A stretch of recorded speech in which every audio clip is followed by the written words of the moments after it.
nice to get really into it.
Shalom Aleichem.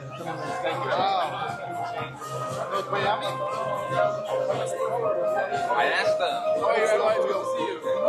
What's your name? Shlomo. Emo it is. H-E-M-O. Shalom Aleichem. Tzlachat Abba Mefloga.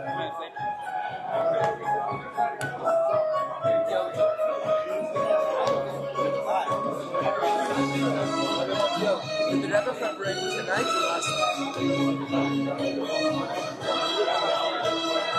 I think it depended on the days of the week, but the truth is I don't know for sure. But it probably was Yud Beis 2 Yud Gimmel, unless he couldn't. And most yeshivas, You do both. You do all three. Between Yud Beis and Yud Gimmel.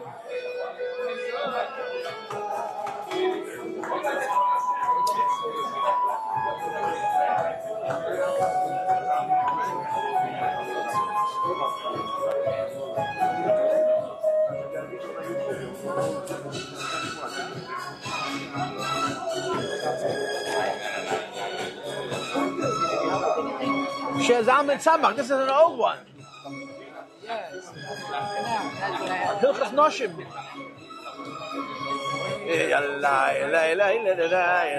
Where were you last night?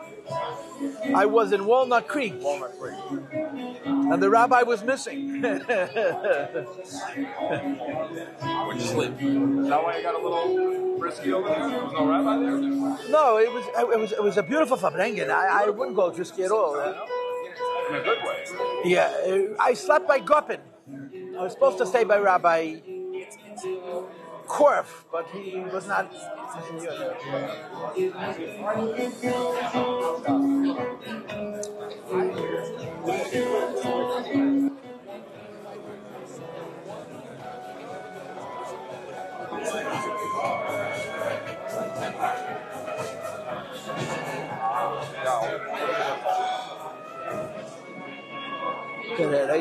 Just start, yeah. Good Yom Tov. Thank everybody for joining us at this annual Fabrengen here, which we have Shivas Peter Earth, Duncan with the part of Jewish Center of North Beach, Magen David, in the Beis Menachem community. thank all the people who made the event happen. Rabbi Orchman, who couldn't make it tonight. He's actually celebrating his 50th birthday, but he's watching online, so I want to wish him, the Orchman family, Shlocha for 50th birthday, and Shlocha for Shlichus. Amen. And the families who helped make this event possible. The Liebensberger family, the Menkes family. Menkes? Which Menkes? Menkes didn't come yet, but we want to Surely Menkes? Jonathan Menkes. He likes to do things in a hidden way, but I'm making it not so hidden anymore. Okay. So, Solomon family, Menkes family. Really appreciate the support making the Fabrengen possible. Thank you to all the Bochum of Yeshiva for all their work setting up and preparing. Thank you for Jackie of Magen David for working in the kitchen, and everybody else who participated and made this event possible. We can't have the roofness without the gashiness, so we really appreciate everybody's involvement. Thank you. So concerning, people are asking the rain today, so we know that in general, when there was a Yom Tov, Rosh Hashanah, Torah, the Rebbe would have a Fabrengen, and the Fabrengen was specifically towards the end of Yom Tov. That's when the Nigunim were. That's how Rosh Hashanah would end. Went into a Shabbos, they would do the next day. And the Rebbe would speak about the concept like Kodshim Halayla Hula Achar Yeh, which means by literally, when you bring a korban, you know that you makriv it, you bring it during the day. Nevertheless, the time to eat it is then night. You have all the way from night until Loisha Shabbat. So by Kodshim, by holy things, by korbanos, the night goes after the day. Whatever you did in the day, you have till that night. And the Rebbe would give the shot on this that says, not only Kodshim as korbanos, but anything holy. A Hilik Atag, a holy day. Yom Tov, and how much more so we're talking about Yud Beis, the Gimmel Tammuz. We know that it's really a double extension. In truth, the same kfiyas as it was that year, the original 1927, the Frierdiker Rebbe was really released on a Tuesday. Nevertheless, Tuesday was similar to a Sunday. Like in our calendar, the office wasn't open, so it was mamshich. It went to the next day.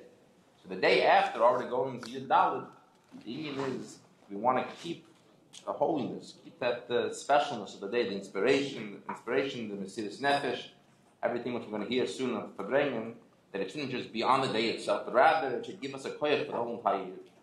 And this is connected, obviously, with the beginning of Yud Beis Tammuz this year. The state of Florida world Jewry really lost a very, very special neshama down here in the world, Avram Kor.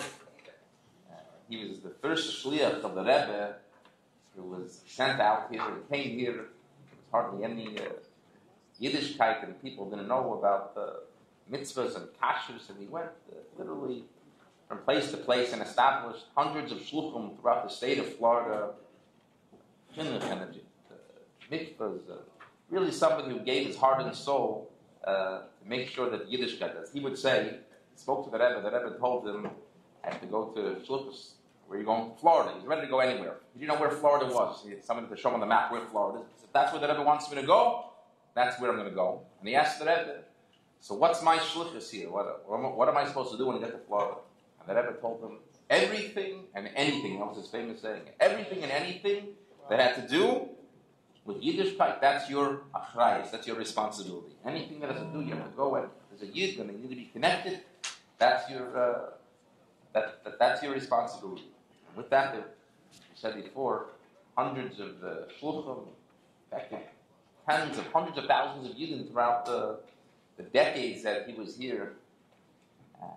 Rabbi Korf, besides establishing all the Chabad houses, 61 years, he was the founder of this yeshiva here, Yeshiva Torah. He started this originally with directives from the Rebbe. The Rebbe said there's supposed to be a Balchuv yeshiva.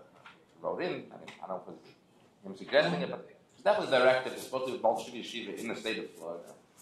And he told us at a Fabrengen once that in the early mems, maybe some of the elder people here remember it, he had two moisters at the same time. He had the Balchuv yeshiva, around then Gimmel time, give or take a year, and he had Landau yeshiva, which is what's currently known as LEC. And it's tough to juggle two. So he told the Rebbe that temporarily, just to make Landau or LEC exist, he's going to sell a building which he bought. He bought a building in Miami Beach, which is right near Venetian Island. Those of you remember, a very big hotel. Bathroom was like, oh, it's a crazy idea. Huh? Correction? Yeah. Joe, what's his name? David. Yeah. Oh, okay. So Taliban was the one. Okay.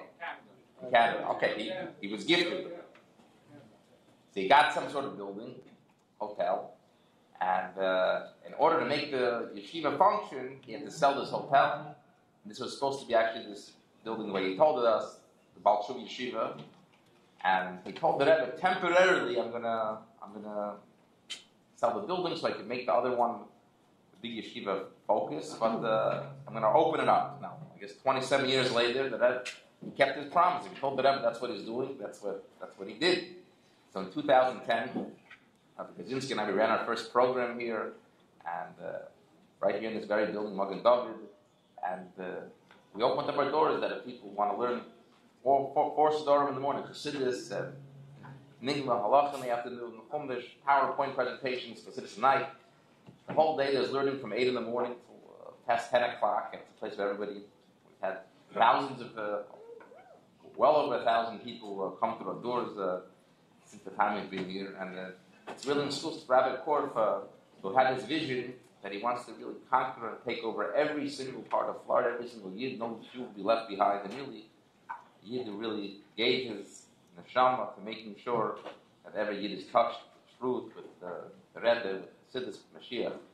So it coincides, as we said before, that Yud Beis going to Yud Gimmel, that's for when Yud Gimmel Chag ends, when you have to Mamshich it, and how appropriate that Rabbi Korf's yard site should be on Yud Beis, and that we should be ending Yud Gimmel, going into Yud Daled, taking this Inyan of Mesiras Nefesh and connecting it not only to Yud Beis and Gimel Tammuz, but to the yard site of Rabbi Korf. So, L'chaim, thank you for coming, and we'll Mamshich Fabrengen. L'chaim.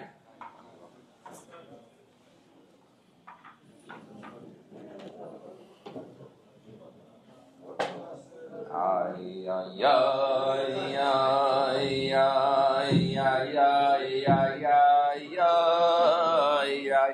Ay, da, da, da, ay, ay, ay, ay, ay, ay, ay, ay, ay. Ay, da, da, ay, ay, ay, ay, ay, ay, ay, ay, ay, ay. Ay, ay, ay, ay, ay, ay. Oh,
Okay, Shalom Aleichem, everybody. Shalom Aleichem, l'chaim, l'chaim, l'brocha. L'chaim, l'chaim, l'brocha. L'chaim, l'chaim, l'brocha. No, l'chaim, l'brocha. L'chaim, Rabbi. L'chaim, l'brocha. L'chaim, l'brocha. L'chaim, l'brocha. L'chaim, l'brocha. L'chaim, l'brocha. L'chaim, l'brocha. L'chaim, l'brocha.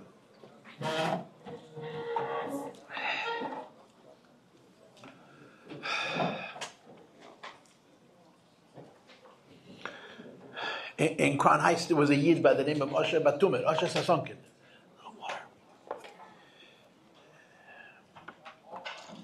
He was one of those Russian Jews who sat in the prisons, the Siberian Gulag, for years. I think for 10 years, for a very, very long time. His son lived here. Yossi Sasonkin was his son. Rabbi Osher Batumer, his father, Rabbi Osher Sasonkin's father, was a real Goan. He was a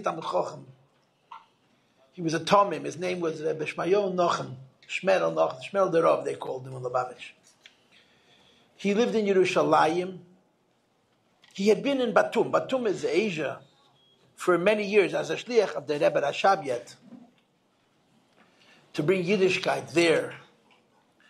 And he was a great chassid. He was an Adam Gadol. He was Meidach Yamam. He passed away in 1980 in Tavshin Mem.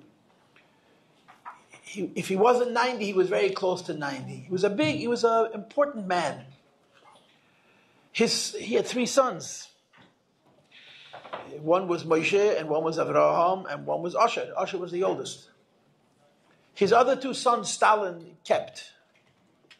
His other 2 children did never get out of Russia. They died in the gulags. And one of them had a son whose name was in Yerushalayim, in Kfar Chabad. There was Avraham Sasonkin. He was named after his father, as far as I know. But Asher was the oldest, Asher Batumer.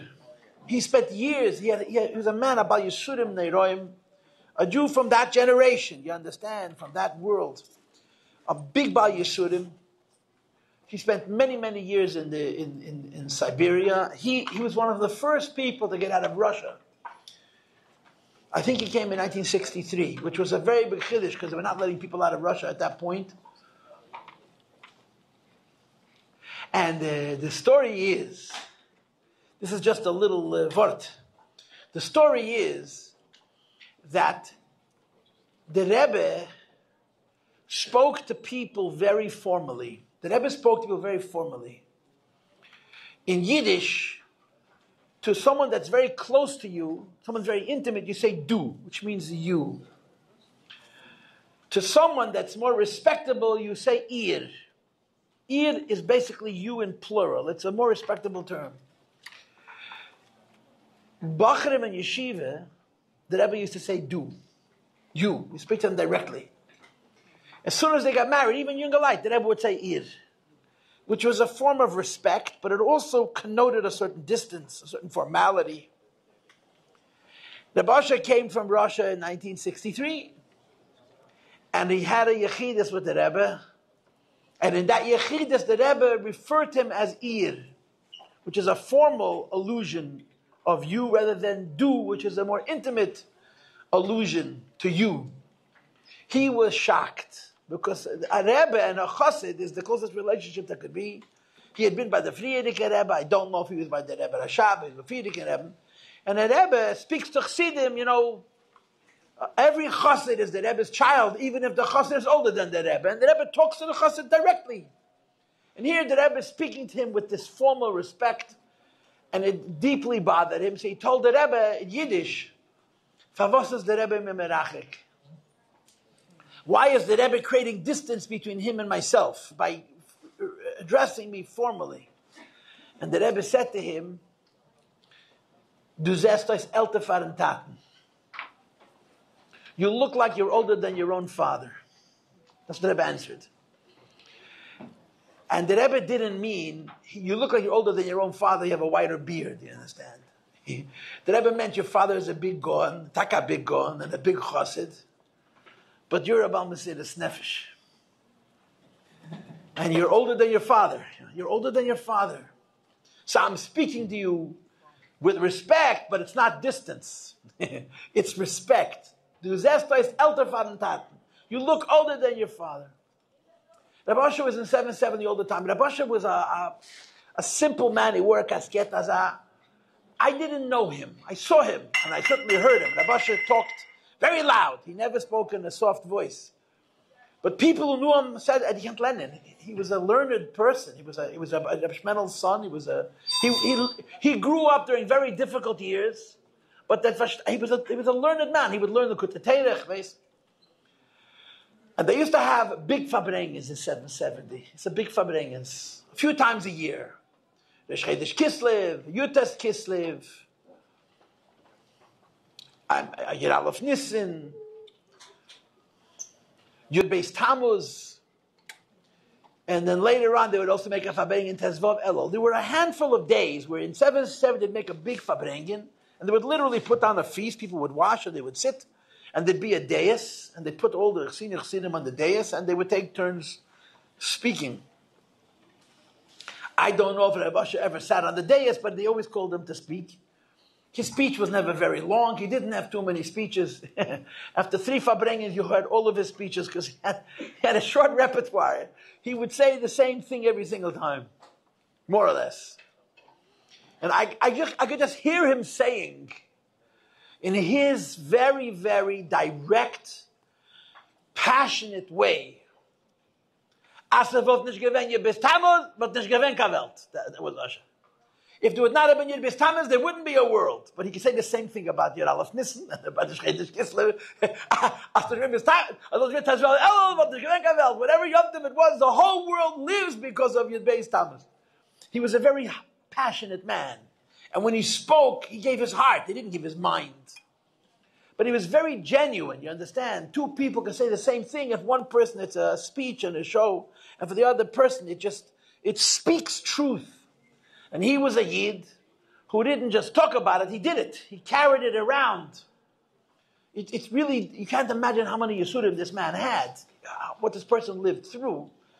And he was a happy man, he was a chassid, the real deal. A chassid, a happy, generous, emotionally generous man, humble as I don't know what. And he was, this was his Yud Beis Tammuz. If it wouldn't be Yud Beis Tammuz, the world wouldn't exist. This was, in his world, there would certainly not been a world if there hadn't been a Yud Beis Tammuz.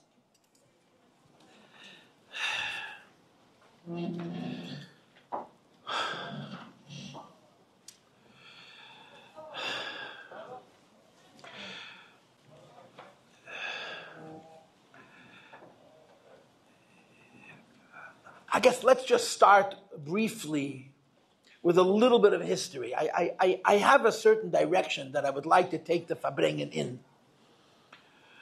But before I do that, let's push out a little bit of history. Yud Beis Tammuz is the Friedrich Rebbe's birthday. The previous Rebbe was born on Yud Beis Tammuz in the year Tov Reish Mem, 1880.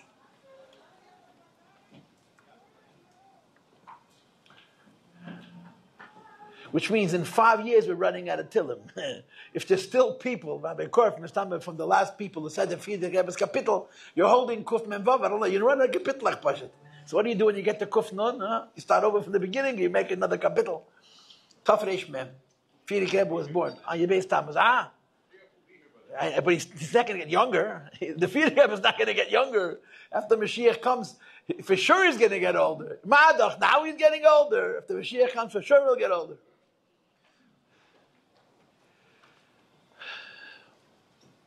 The Governor Melech is going to add more kapitla too. Oh, okay.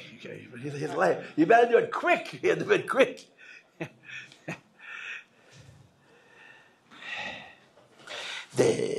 Of course, the story that's brought down, the Rebbe told the story that his sandik was his grandfather, the Rebbe Marash. He was born on the Yud Beis Tammuz, and this was 8 days later, which is Yotes Tammuz. And the Rebbe Marash was his sandik. His grandfather, his father's father, was the sandik. And he was named after his mother's father. Yosef Yitzchok was his mother's father. And the Friedrich Rebbe himself told the story that when I had my bris, like all children, I cried. Kederach hayalodim, I cried. So when I cried, my Zayde said to me, "Was weinst du? As du wirst auswachsen, wirst du sein." And there's a missing word, which everybody understands is the word Rebbe. Und wir sagen, Chassidus besofa beruda. Why are you crying? When you're going to grow up, you're going to be a Rebbe, and you're going to say Chassidus besofa beruda with a clear diction, clear order. This is Yud Tammuz. We know that the Rabbeim always celebrated their birthday. The celebration of birthdays used to be considered not particularly Jewish, not particularly religious, because the only birthday you have in Chumash is Parei. Yom Huledes es Parei. So there's a presumption that birthdays are something that a Parei has to celebrate, but real Jews, every day is their birthday. But the Metzias Advarim is, the fact is, that going back till the Baal Shem Tov, the Baal Shem Tov celebrated his birthday. His birthday is Chayel. He used to make a special Fabrengen, v'chuli v'chuli. And all the Rabbeim, the Nesiim, the day they say him, commemorated their birthdays. But it was done privately. People didn't even know. The Frierdiker Rebbe said that the Rebbe Rashab, his father, his birthday is Chof Mar Cheshvan, the 20th day in the month of Cheshvan. So if it was Shabbos, if his birthday was on Shabbos, he said Chassidus to the whole community, and it was because it was Shabbos. If it was in the middle of the week, he would call the previous Rebbe to his room, they would lock the door, and in private, alone, the Rebbe Rashab would say Chassidus to the Frierdiker Rebbe. In other words, nobody knew about it. The idea of Yom Huledes trickled out really in America. When the Frierdiker Rebbe came to America, he started talking about birthdays. The Rebbe would always talk about birthdays, and then of course it became an officielle Zacha, became an official minig in Tafshin Memches, when the Rebbetzin Chaya Mushka passed away. So her birthday is Chaf Hey Yod, the 25th day of the month of Adar. So the Rebbe spoke after Shacharis then that it's time to make an official idea that Chassidim should celebrate their birthdays. But the Rabbeim always did. So the Frierdiker Rebbe said that every year on my father's birthday in Chof Mar Cheshvan, if it was Shabbos, he would say Chassidus to the whole community. And if it was a weekday, he would call me into his room, and very quietly, very privately, nobody else but him and I knew about it, he would say Chassidus.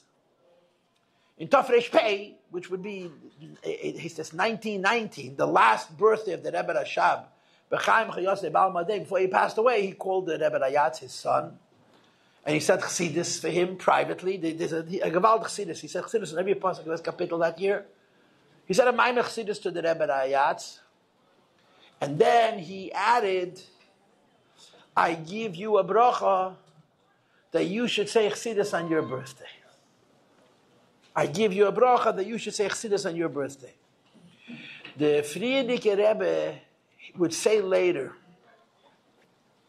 that entire winter, the winter of 19 to 1920, Tafresh Pei, it was called the Birchas HaPrei Detzait. The Rebbe Rashab was saying goodbye.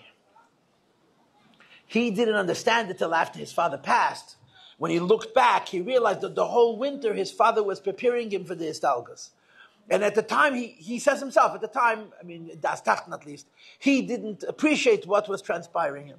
So on this final birthday of the Rebbe Rashab, the Rebbe Nishmas Hayed, B'chaim Chayoseh, B'al Moedein, the Rebbe Rashab gave his son a bracha, give the bracha, Aduzol Zog Chassidus of Dan Yom Huledes. You should say Chassidus on your birthday. So the previous Rebbe immediately responded. It's a very, very important part of the story. He said, "Bitnai as azosai bechesed debrachman." I'm making a condition.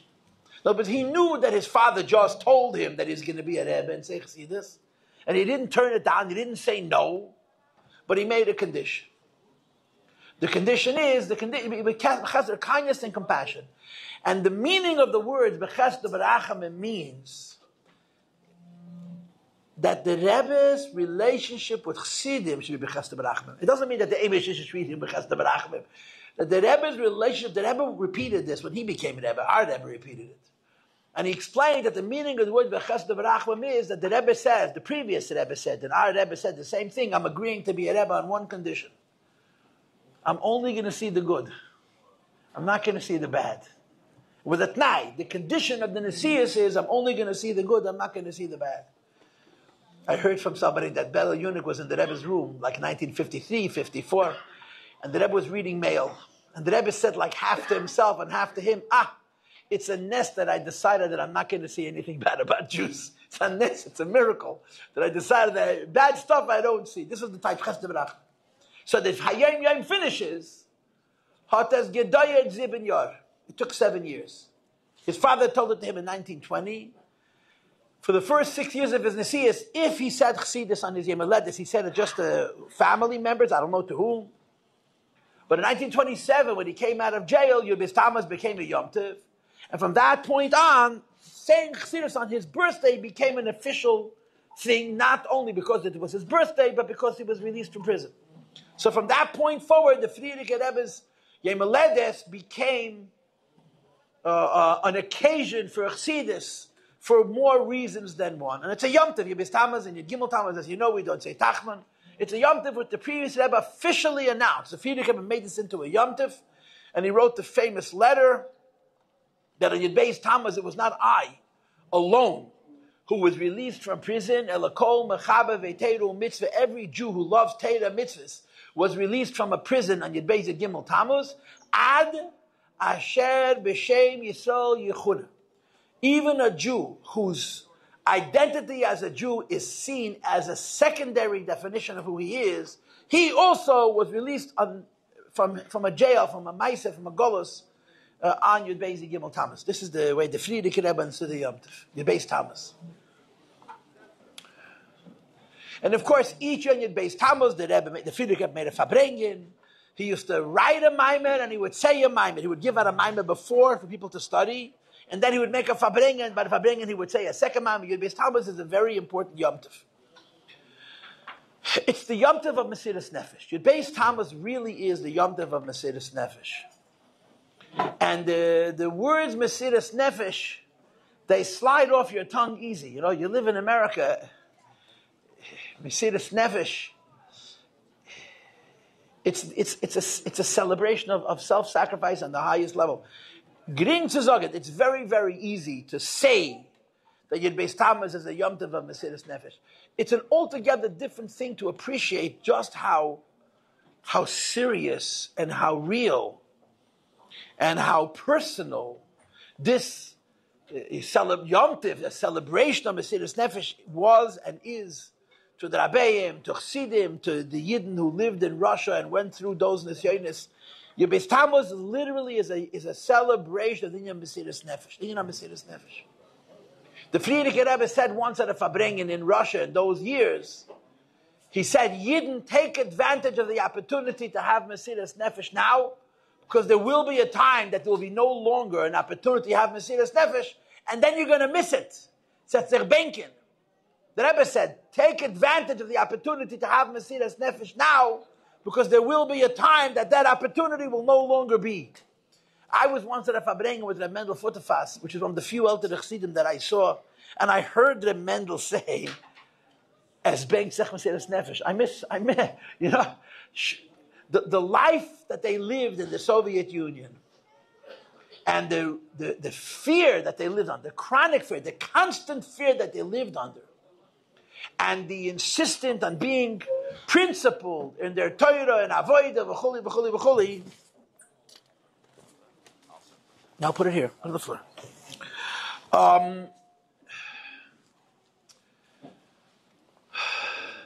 Is extremely, extremely powerful. As American Jews, we don't understand Mesiras Nefesh. We have our own version of it.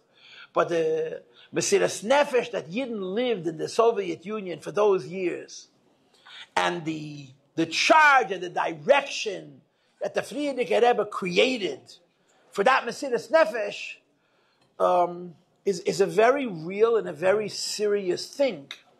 And Seif Kol Seif, it has a shaykhs to us. This Mesiras Nefesh has a connection to us.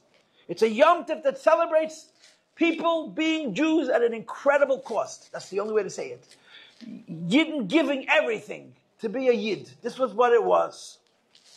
And of course, the essence of the story of Yud Beis Tammuz was that when the Soviets took over Russia, they very, very quickly destroyed everything that was Jewish. They destroyed the yeshivas, the shuls, the mikvois, the chadorim, everything that was Jewish they destroyed. And a lot of the Gedolei Yisrael ran away from Russia. A lot of the Gedolei Yisrael left Russia because they couldn't live And the Frierdiker Rebbe was very, very disappointed. The Frierdiker Rebbe said that in a time of crisis, leaders have to stand up and be counted, not run and save themselves. And the Rebbe would say that there was a vacuum created in Russia that he needed to fill. And he filled it with Tmimim. He filled it with his own students from the yeshiva that he had created 25 years before.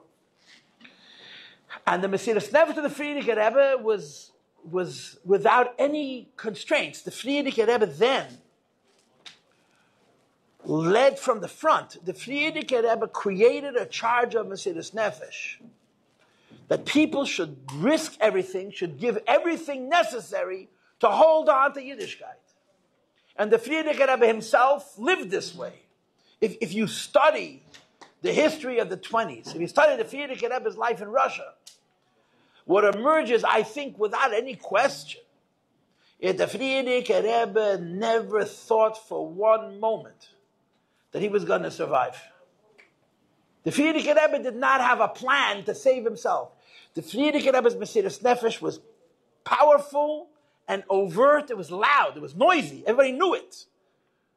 And he basically dared the Soviets to try and stop him. He was going to spread Yiddishkeit, business off, and until they would not let him do it anymore. And this was the approach. And if you read the Sichos, which now are printed, you see how the Frierdiker would sit by Fabrengen and tell stories of the Moranos. He would sit by Fabrengen and tell stories of the Crusades, the Masayas Hatzlov. He would tell stories of Tach V'Tat.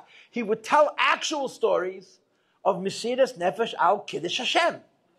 Real stories of people who have names, who existed at some point, who literally, he would tell these stories, and he rallied Chassidim to live on the level of Mesiras Nefesh.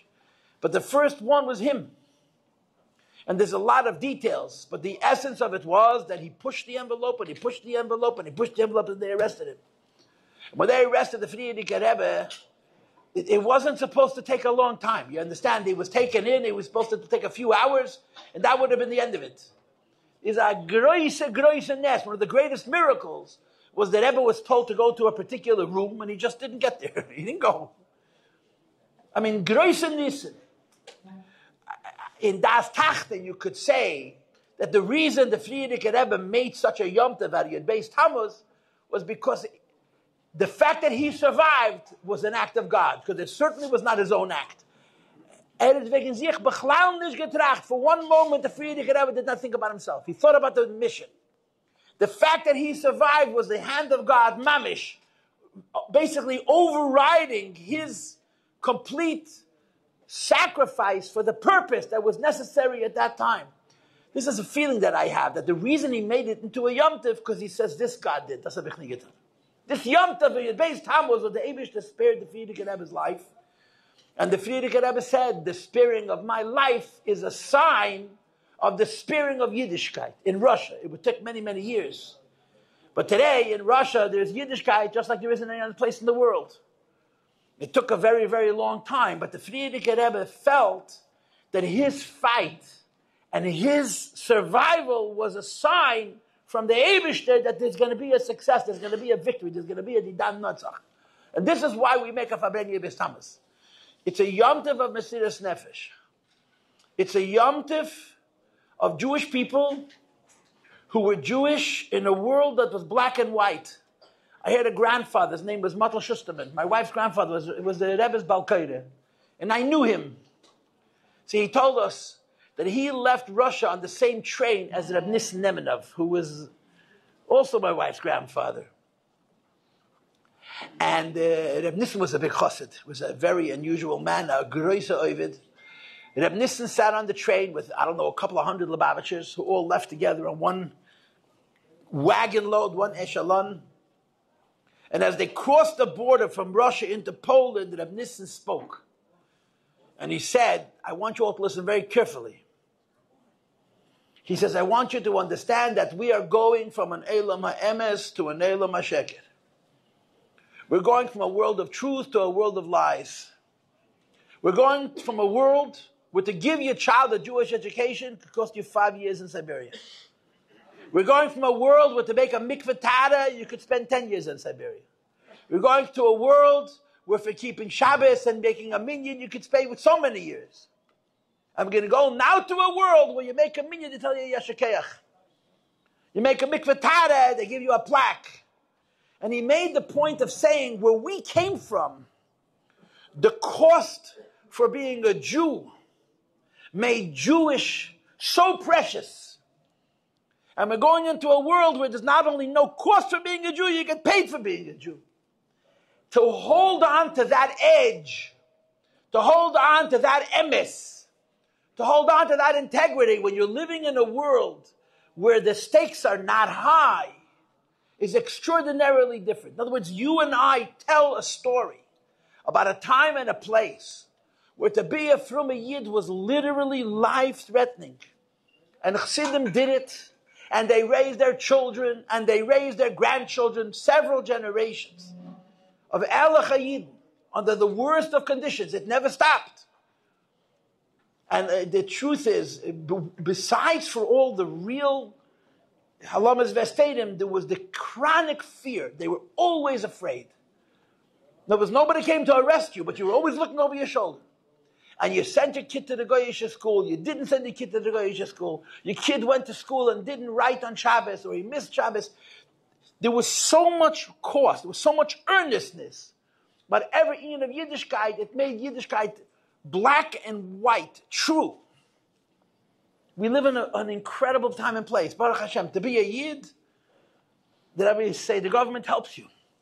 It's true, the government helps you. Keep kosher, keep Shabbos, be a Yid. So the integrity of our Yiddishkeit has to come from inside of us. And it's a different concept. It's a much harder idea of Mesiras Nefesh, that there should be an emes when there's no pressure from the outside. One of the points that Rebbe makes in the Maim of Yata Tetzaveh is that when the Goy stops you from being a Yid, in a weird way, he brings the best out of you. But when the Goy doesn't stop you from being a Yid, you have to bring it out of yourself. And this is the Moyed, this is the Yom Tiv, this is the Chag, this is the celebration of Yud Beis and Gimmel Tammuz. This is why we are here. And as we all understand, we do not live in the past. We talk about the past. But we do not live in the past. We live in the present and we live in the future. Meaning, we're Fabrengen about the Rebbe Rayat's Chagagul. It's 98 years ago. It's a very, very long time. 98 years is an extremely long time. It's a very, very, very long time. Especially these 98 years. Because what's happened between then and now, the whole world is mamash mabul. Right? Noach came out of the Teva and he saw a new world. The world that the Frierdiker Rebbe went out of jail in is no longer. It's a new world, a completely new world. And we talk about the Mesiras Nefesh that they had then, not because of then. We talked about the Mesiras Nefesh that they had then because of now. We have to find it within ourselves to create the equivalent emes of Mesiras Nefesh. And thank God there's no guy to help us. We can only use our own Yetzer Hara to help us. Huh? So l'chaim v'levracha, a guten Yom Tov and Zalamin, and as Rabbi Asher said, I've nit vayid Beis Tammuz, but nicht gewinnt a Welt. That's what he would say. So ich helfen zu sein a Welt, zu sein a jüdische Welt und a chassidische Welt, und wir sollen belangen zu dem Welt. L'chaim v'levracha, l'chaim v'levracha, l'chaim, shalom aleichem harav. L'chaim v'levracha, l'chaim v'levracha, l'chaim v'levracha, l'chaim v'levracha.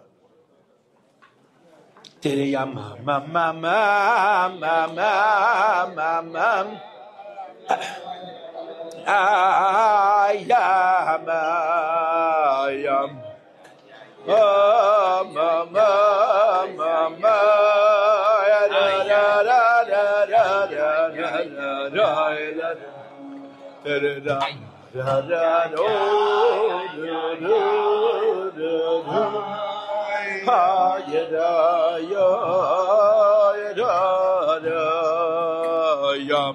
ma ma ma ma ma ma da da da da da da da da da ya ya da ya da ya da ya da ya da wa ya la da ya nam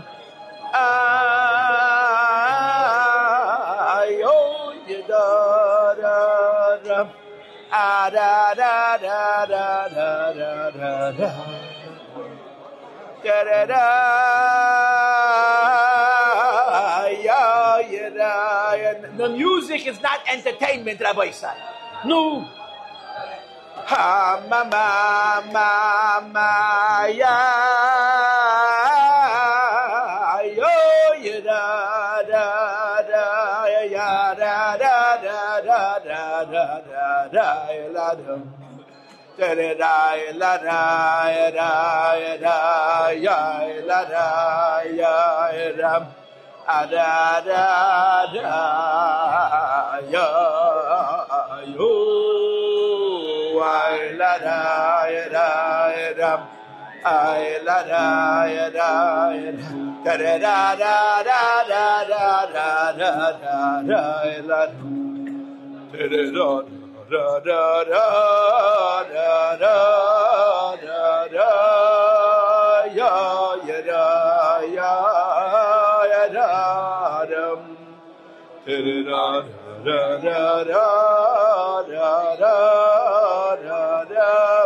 da da da da da da da la da da da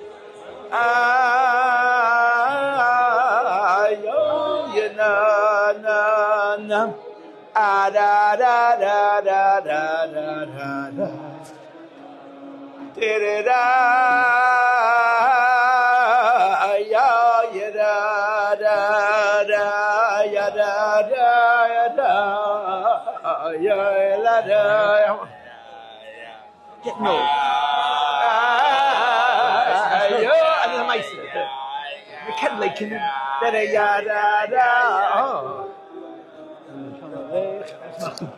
Nice to see.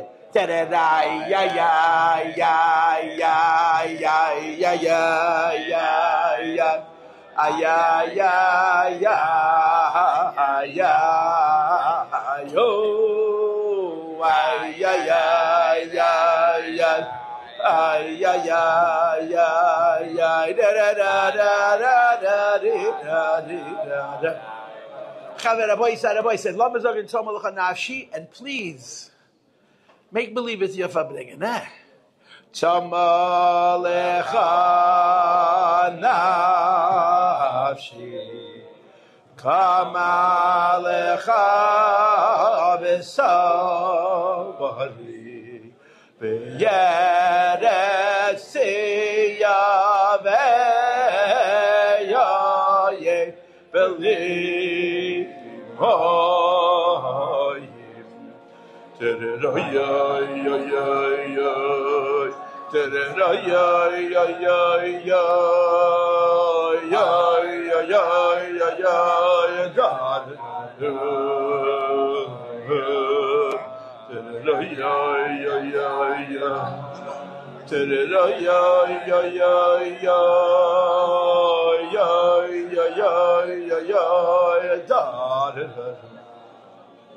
Kema kodesh chazizicha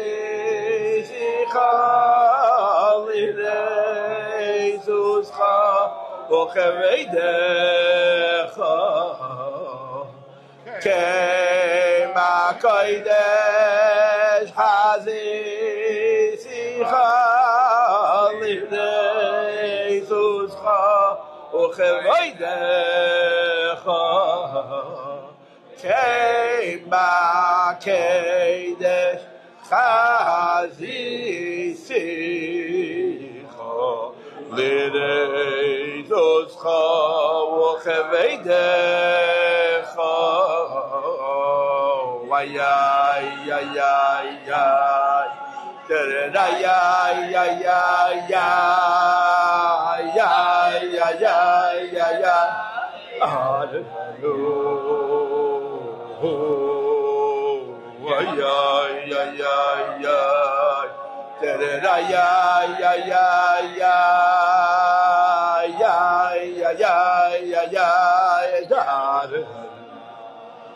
Tzama lecha nafshi, kama lecha besavali, b'yeretz tiyaveh b'li hoyi.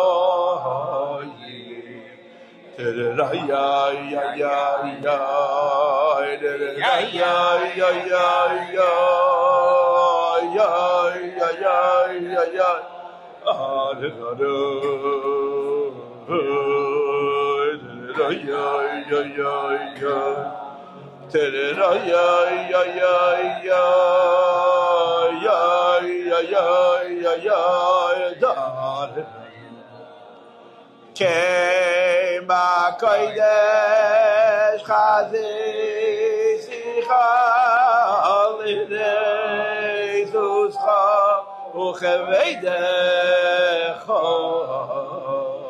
Kema kodesh chazisicha lidei zuscha ucheveidecha.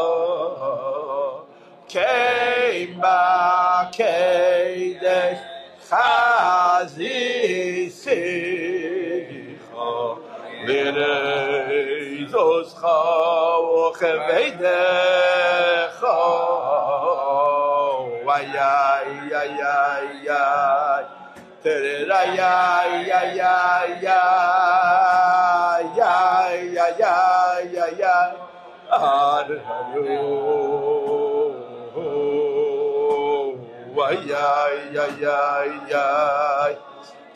ay ay ay ay ay ay ay ay ay Chaim Chaim with the bracha Chaim Chaim with the bracha Chaim with the bracha Chaim with the bracha 68 plus 30 yeah Chaim with the bracha Chaim with the bracha Chaim with the bracha Chaim with the bracha Chaim with the bracha. Lubavitch, the shtetl of Lubavitch, was extremely remote. It was very, very rural. To such an extent, it still is. Yes, it still is. It's even more remote.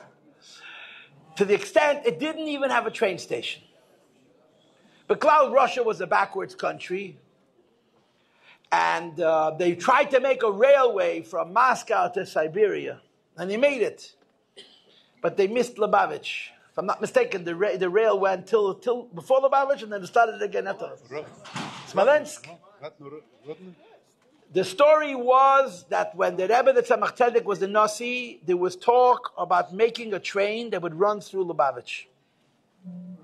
And the Tzemach Tzedek said, the third Lubavitcher Rebbe said, by Zich in Dalad Am is Benich HaBalabos. In my 4 cubits, I'm the Balabayas, and there was no train station. If you wanted to come to Lubavitch to the Rebbe, you had to stop in a shtetl called Rudnie, which was about 10 kilometers away. And then you either walked or you took a coach, because Lubavitch did not have a train station. And the Tzemach Tzedek said he doesn't want a train station, and he dialed whatever numbers he needed to dial, and he made whatever arrangements he needed to make. And Lubavitch was very remote. Because Lubavitch was Chassidus in the old traditional sense of the word. It was about Pnimius, or it was about Avodah. It was about closeness to God Almighty. And the closer you are to God Almighty, the further you are away from the world. It's not so complicated. And Chassidim who came to Lubavitch were literally going to another world. A lot of those Chassidim in the shtetl where they lived was also the other world. There was no train station there either. But Lubavitch was a place of Ruchnius and Chassidus that was defined by the fact that it was removed from the world. And we know the story that Lubavitch was the Ir Abira, Lubavitch was the capital of Chabad for 102 years. The Mittler Rebbe arrived in Tovkafai in Dalid, Elolai in Gimmel, I guess, and the Rebbe Rashab left in Yom Rishon L'Pashas Vayera Tafreshayim Vov, which is about 102 years, from 1813 until the end of 1915. So let's say October, November. When the Rebbe Rashab left Lubavitch on Yom Rishon L'Pashas Vayera Tafreshayim Vov, officially he was running away from the First World War. Because we have the Yeshivas, you can see it's all written down and published. Because when there was a two-front war, there was an Eastern Front, there's a Western Front, as you probably know. Nobody trusted the Jews. The Germans didn't trust the Jews, the Russians didn't trust the Jews, the French didn't trust the Jews, nobody trusted the Jews. For good reason, the Jews didn't want to get involved. What's her name? Elizabeth's granddaughters, what was her name? Not Elizabeth. Victoria's children wanted to fight. It's not my business that the cousins want to kill each other, want to have their citizens kill on their behalf, whatever it was. So the governments wanted Yidden to be loyal to them. Every government wanted the Yidden to be loyal. And one of the things that they would do to affect this was they would kidnap Gedei Yisrael. And they would ransom them not for money, but for favors. And when you get involved in a war on one side, you can't say, I want to change sides. It doesn't go that way. War is worse than politics, if you can imagine such a thing. The Rogatchover ran away from this. A lot of the Gedei Yisrael, when the front came close, the people of prominence and fame had to leave because their lives were in danger. The Rebbe Rashab, there's a whole Rishima, there was meetings that took place all summer, and the Rebbe Rashab, Kvayochel, had no choice but to leave because it was a B'skan L'chayev. His life was in danger. There's a beautiful description from the Friedrich Rebbe. I'm sorry I'm going off on these tangents, and I will regret it. There was a meeting in Elul, I think, of Tafreshayin Daled, Tafreshayin Hey, the summer before he left. And at the meeting, they invited the Gvirim, the Chassidim who had a lot of money, who were paying the bills, and the Chassidim who had a lot of Deya, the Rabbonim, the Anoshim Chshuvim, and they sat at a meeting. The Rebbe Rashab sat at the meeting as well, but he didn't say a word. And the people whose idea it was that the Rebbe should leave because of the front, they spoke, they made their pitch. And to speak in front of the Rebbe is hard, but not to speak in front of the Rebbe under those conditions was harder. And they argued why the Rebbe has to leave. It's a part of history which is recorded in great detail.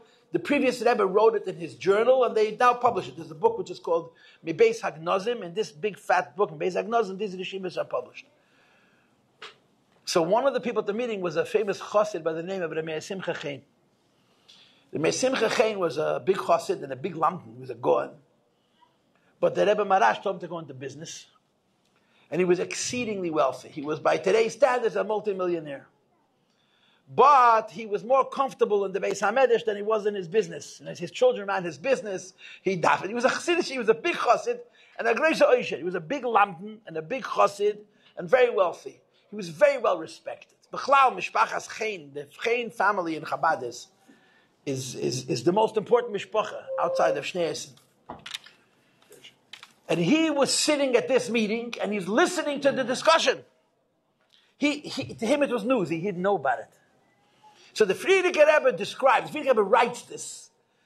He's sitting and he blurts out, Haste the words popped out of his mouth. He was then in his 50s. Haste us, als der Rebbe fort von uns weg. Wie kann das der Rebbe tun, anbetten bei unsere Schuss? He just platzt. What you're saying is that the Rebbe is going to abandon us. The Rebbe is going to leave us behind. How could the Rebbe leave us without getting our permission? That's all he said. So the Friedrich Rebbe writes in his notes, that outburst had no practical relevance. But it was chassidish. It was immaterial. There was a practical situation. But the genuineness of this, how could a Rebbe abandon his chassidim? So the story is that the Rebbe Rashab sat in a wagon, traveling to the train station, which was 10 kilometers away from Lubavitch to Rudnia. The whole yeshiva came out to see him off, and he waved goodbye. And officially, he was coming back tomorrow. You know, the war was going to end. He was going to come back to Lubavitch. That was the official stance. But as he sat in that wagon, the previous Rebbe said, my father said to me, for 102 years, Lubavitch was the capital of Chassidus, Chabad. And now we're going to go into Golus. In other words, the Rebbe Rashab knew, in spite of all the plans, that this was a one-way trip. They're not coming back to Lubavitch.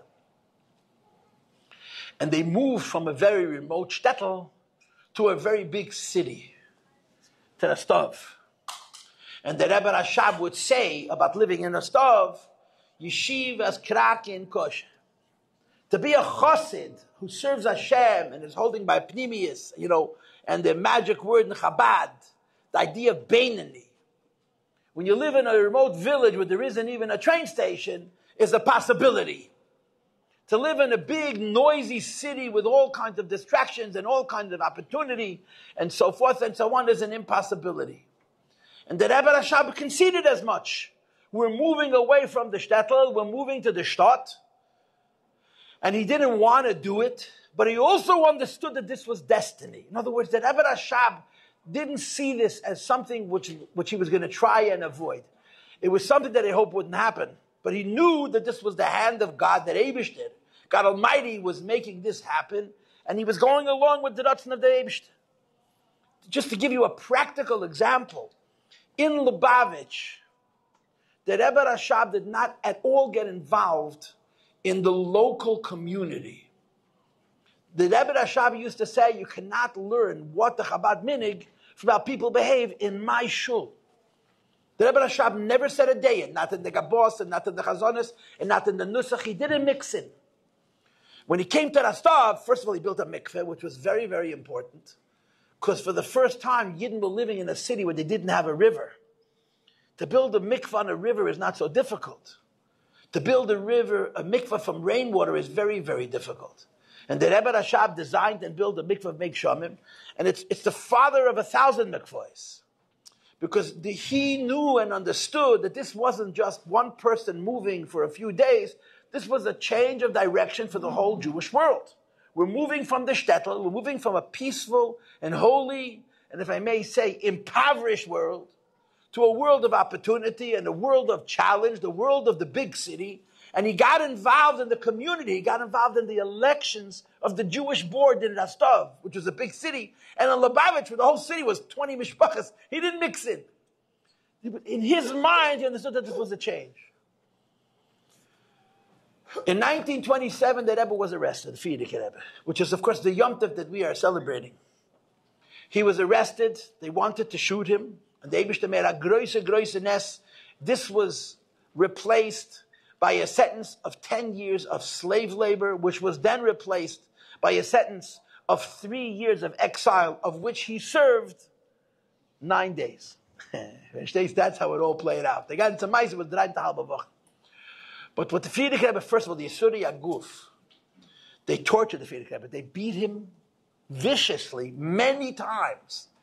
The Frierdiker Rebbe's body was broken. His spirit and his will was not broken, but his guf was destroyed in those 18 days that he spent in the Shparleka prison. They beat him multiple times, viciously, violently, cruelly, because he was being defiant. The Frierdiker Rebbe, he wouldn't make eye contact with anybody. He wouldn't show respect, and he refused to speak in Russian. He spoke a perfect Russian. He spoke only in Yiddish, and he would look at their feet. And he would get under their skin. And they wanted to break him. And they tried to break him using physical means. They beat him and they beat him. The Rebbe told him to tell Meise. They came into his cell and they told him to stand. So he looked down. He didn't look up. He looked down. Look at the shoes. I'm not standing up. So they told him, if you're not going to stand, we're going to beat you. He says, vet me mir schlagen. So they beat him. They beat him like a Russian guy can beat. The guy had the Rachbim and walked out. How much can you hit a guy? He came back. He told him again, stell sich.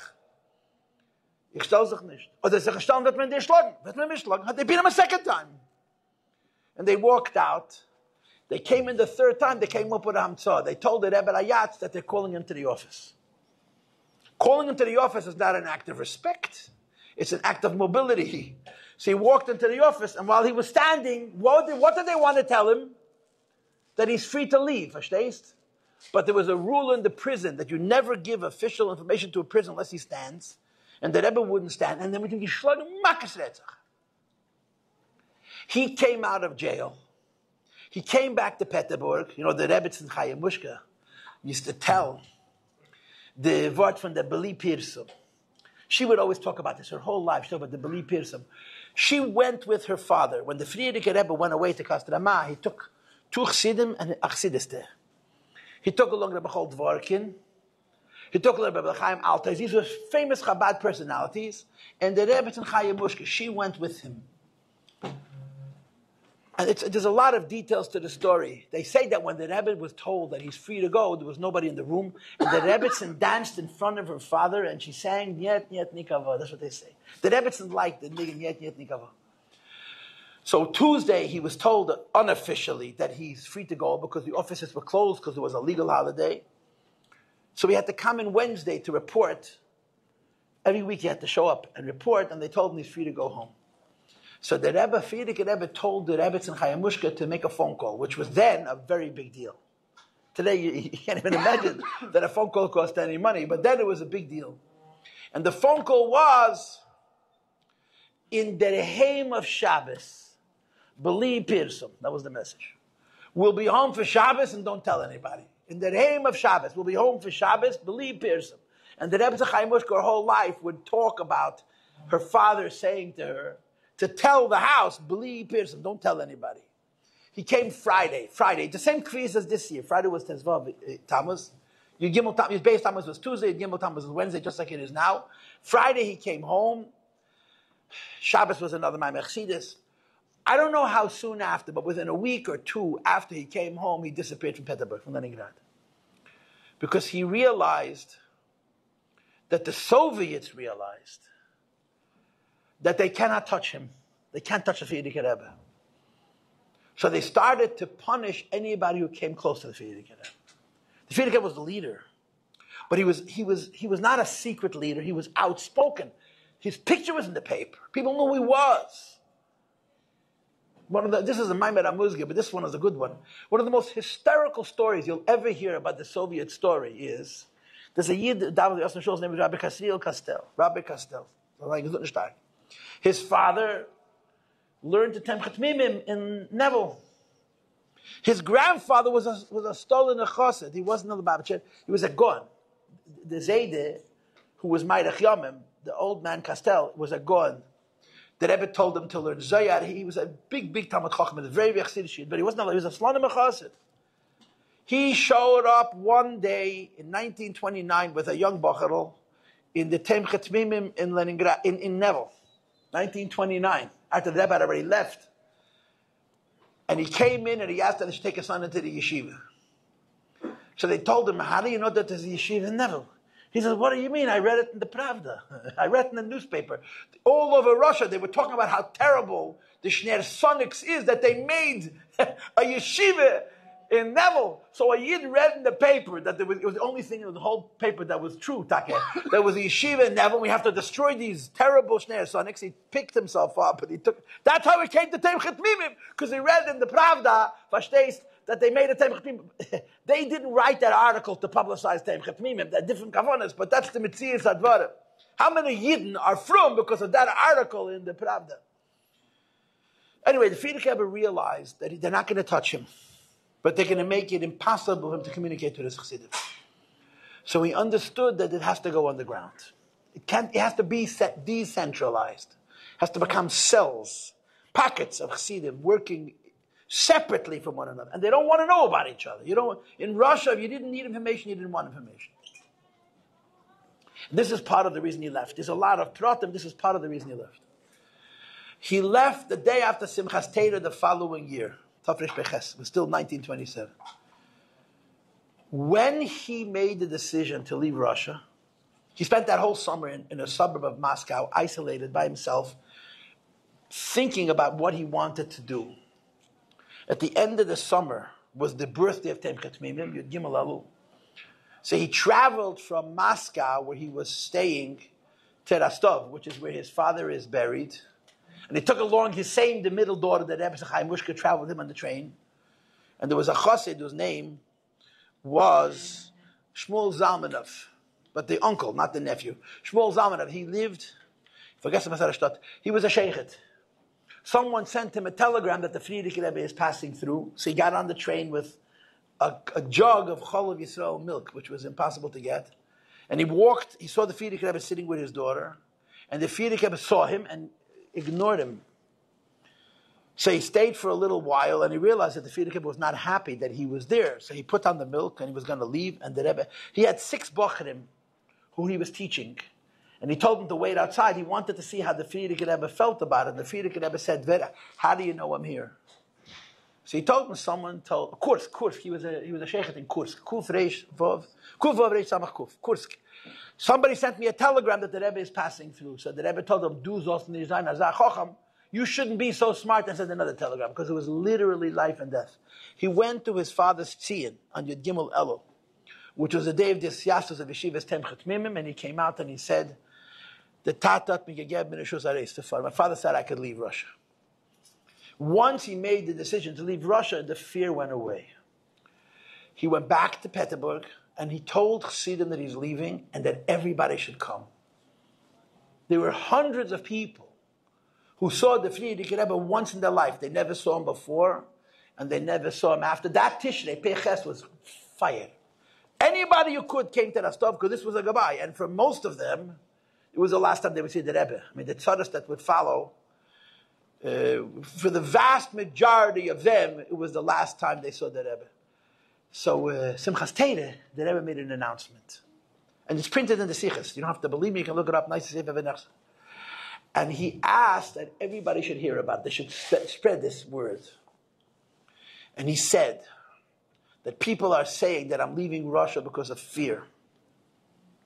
People are saying I'm leaving Russia because of intimidation and other considerations. And the Rebbe said, I have never been afraid of anybody in my life.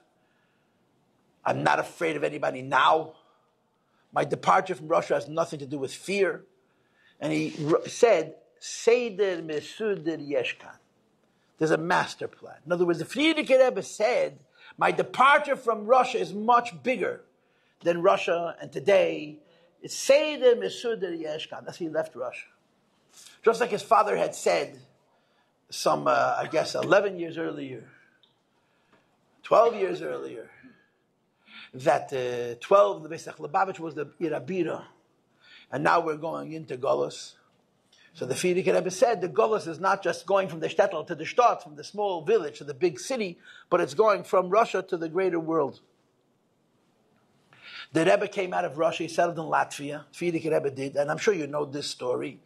He lived in Latvia for about 6 years. During the entire time that he lived in Latvia, he traveled, Nachanan, he traveled. He was all over. He was in Israel, he was in America, he was all over Eastern Europe and Western Europe, because the Rebbe was looking for where to settle. Frierdiker Rebbe couldn't decide where he wanted to live. He was looking around where he should locate. His stationery for that entire period said temporary residence. From Peiches till Tzadik Dalet, his stationery read temporary residence. It was undecided. Where he visited America, and American Jews, in 1929, he spent 10 months in America, 1929, 1930, American Jewry asked him to stay. And I'm going to interrupt again and share with you this thing because it's so powerful. There are interviews that the previous Rebbe did with the American newspapers. And one of the reporters, a Jew, asked the Frierdiker Rebbe what he thought of American Jewry. So the Frierdiker Rebbe said American Jews are a good dough. If they're properly kneaded, they're going to make really good Jews. Because they're very sincere, and they're very, very genuine, and they're good at heart. So the reporter said to the Frierdiker Rebbe, all the Gedolim who come to America, and you ask about American Jewry, they say that American Jewry has no future. They're all going to assimilate. You're the only one who speaks about a bright future for Jews in America.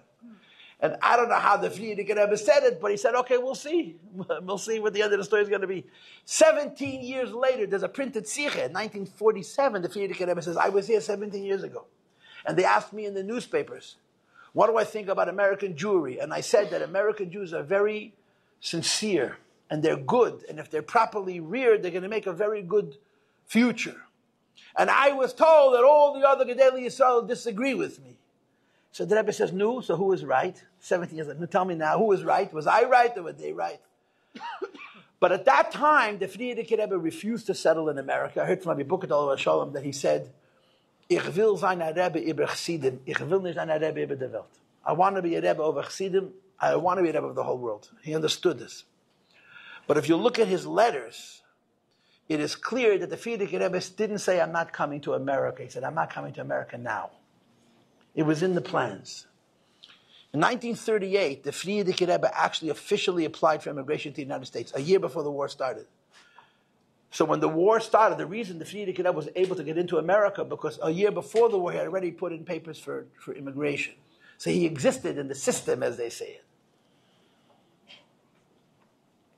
The Frierdiker Rebbe left Europe, and he came to New York, Tes Oder Tov Shin, right, in March of 1940. He would say repeatedly, first of all, he would say that the sea does not make, physical separation is not a separation. I'm together with Hasidim wherever they are, and so on. And he would also say that I have no interest whatsoever to come to America. None, zero. I'm being forced by the hand of God. He would use the expression, the hashgocha ha'elyono shlichus. The mission from the divine hand. That's how the previous Rebbe would describe his coming to New York, to America. The hashgocha ha'elyono shlichus. He spent 9 days on a ship, 9 days on a boat, traveling from Stockholm to New York. And during those days, the Rebbe sat in his little room, in his cabinet on the ship, asking himself, what is he going to do? What's he going to do in America? He knew one thing for sure, that he's a Rebbe. And the Rebbe has to lead. And the Rebbe has to create a direction. The shaila was, what direction would he would create? When he got here, the Lubavitchers who were already here, and what he would call my so-called good friends, strongly encouraged me to live outside of New York City. They wanted to live in a suburb, in a peaceful place, where he'd be away from the hubbub of New York, and go back to a Lubavitch-like Chassidus, where Chassidim would come to see the Rebbe in this rural and this distant location where there was not a lot of noise and there was a lot of materialism, and create a Chassidus like the old version.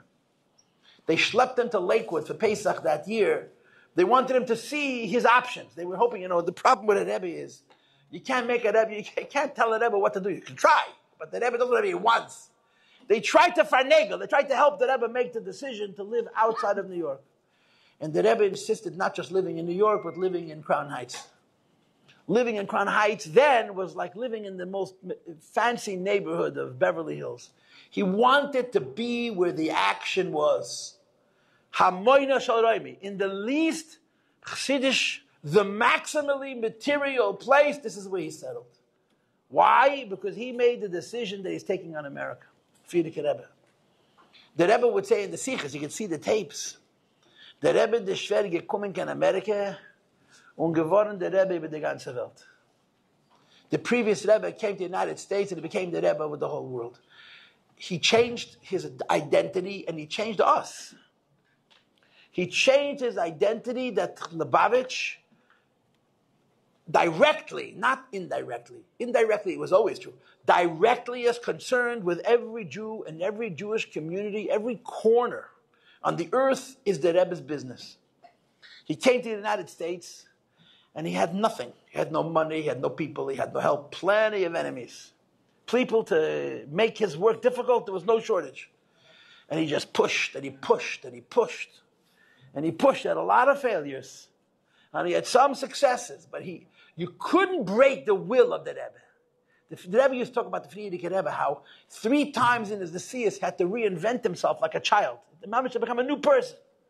And in each world that he came, he did the work of that world like as if he had never done anything else in his life. And in America, And in America, the work was little children in Aleph Beis. Kleine Kinder to Aleph Beis. I heard once the grown-ups say the story is not true. So I don't know if it's true or not, but it's interesting, The true stories and interesting stories.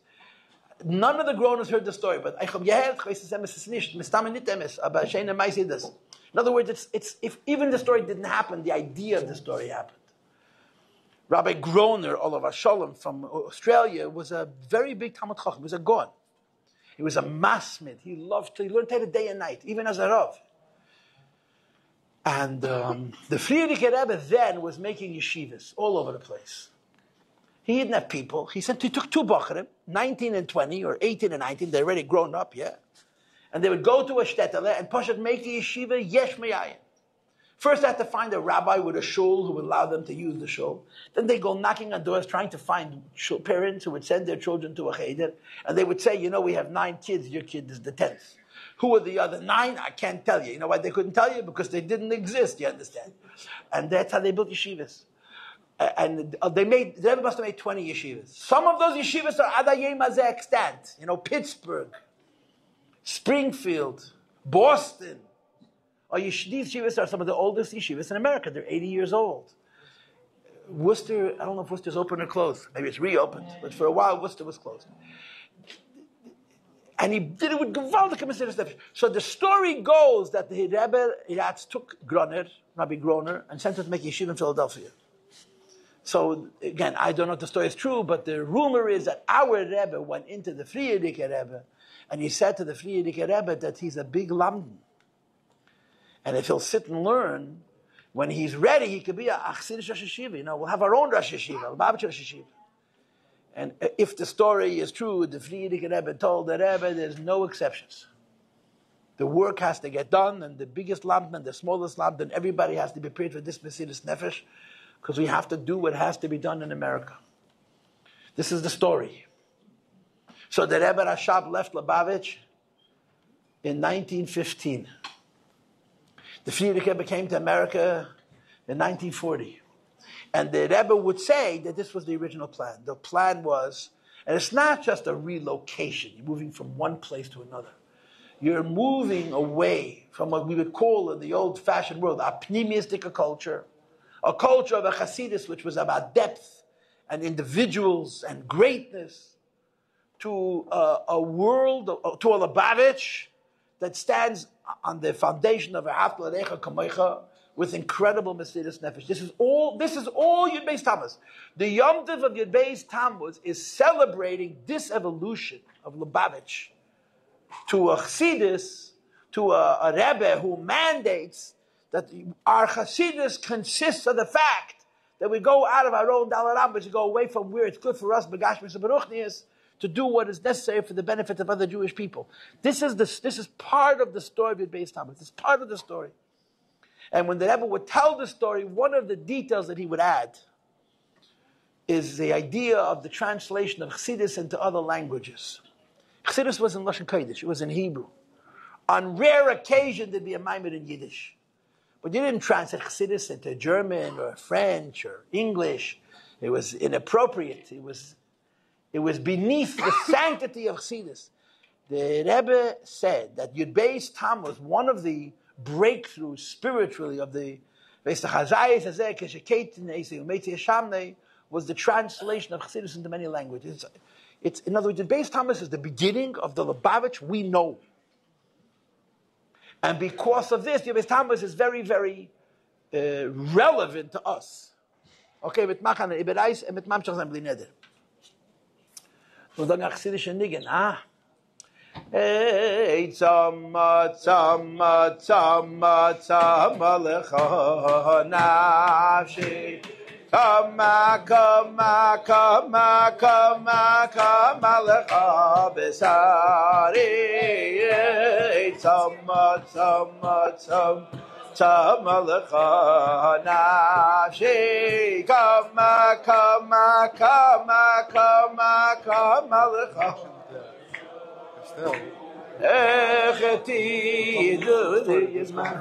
Isn't it a great story?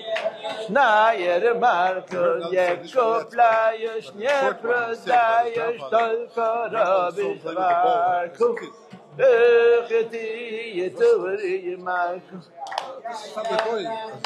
Wahl von Jeden so sein groß, nicht verstehen.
Young man.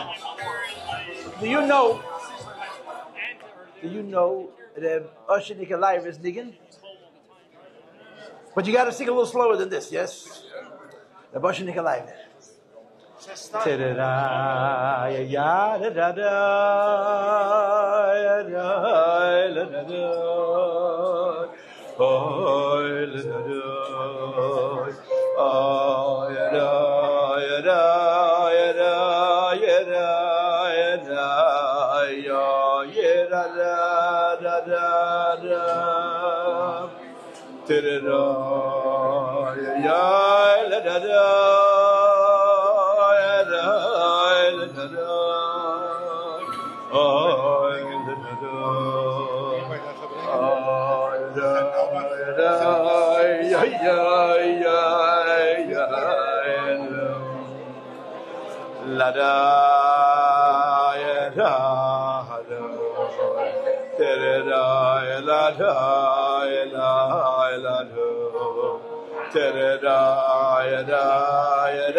One more time.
Who are those boys in the back?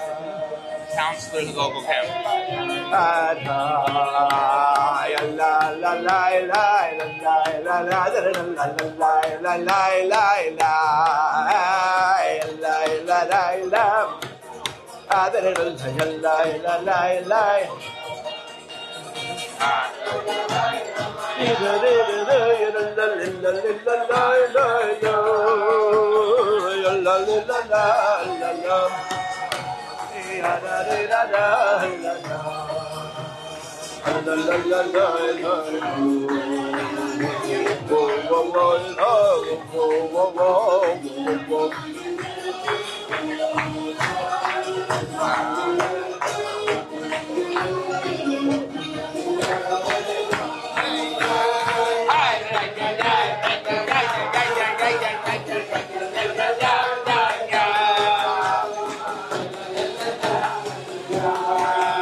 It's a little early.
By the way, I was just now in Manchester in regards to the share. I'm going to give David.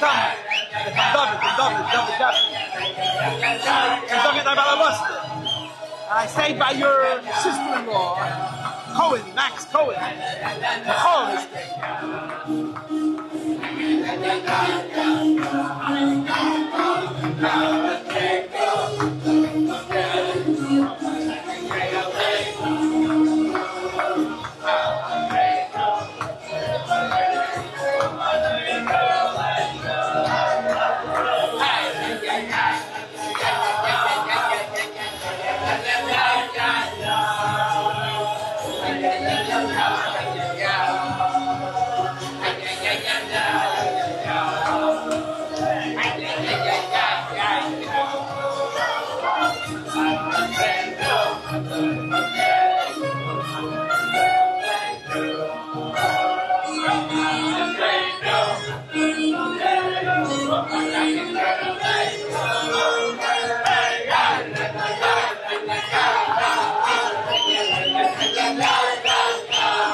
To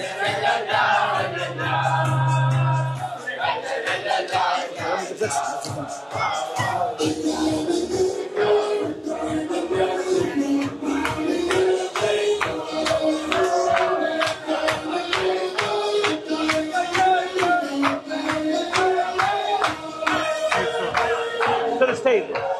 Thank you for coming, Rabbi Marlowe.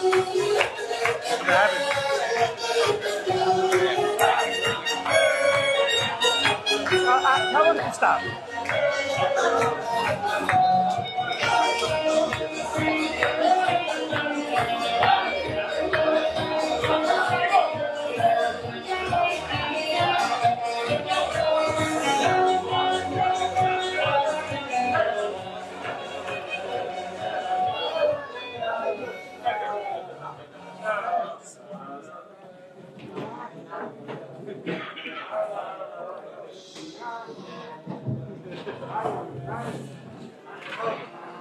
L'chaim, l'chaim v'lebracha, l'chaim, l'chaim v'lebracha, l'chaim v'lebracha, l'chaim v'lebracha, l'chaim v'lebracha. Ah, shalom aleichem.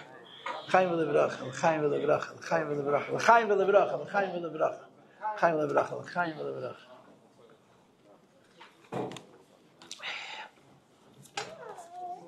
There's a Pedic in Tanya, which is very, very. I mean, there's no such thing as a Pedic in Tanya, which is not important, but there's a Pedic in Tanya, which is extremely important.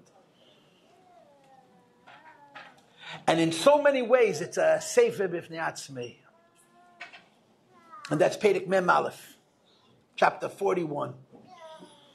It's really interesting how separate it is than what follows, what came before and what follows. It follows Lamed Ches, Lamed Tes Mem, it segues into Mem Beis, and yet chapter 41 stands by itself in a very real way.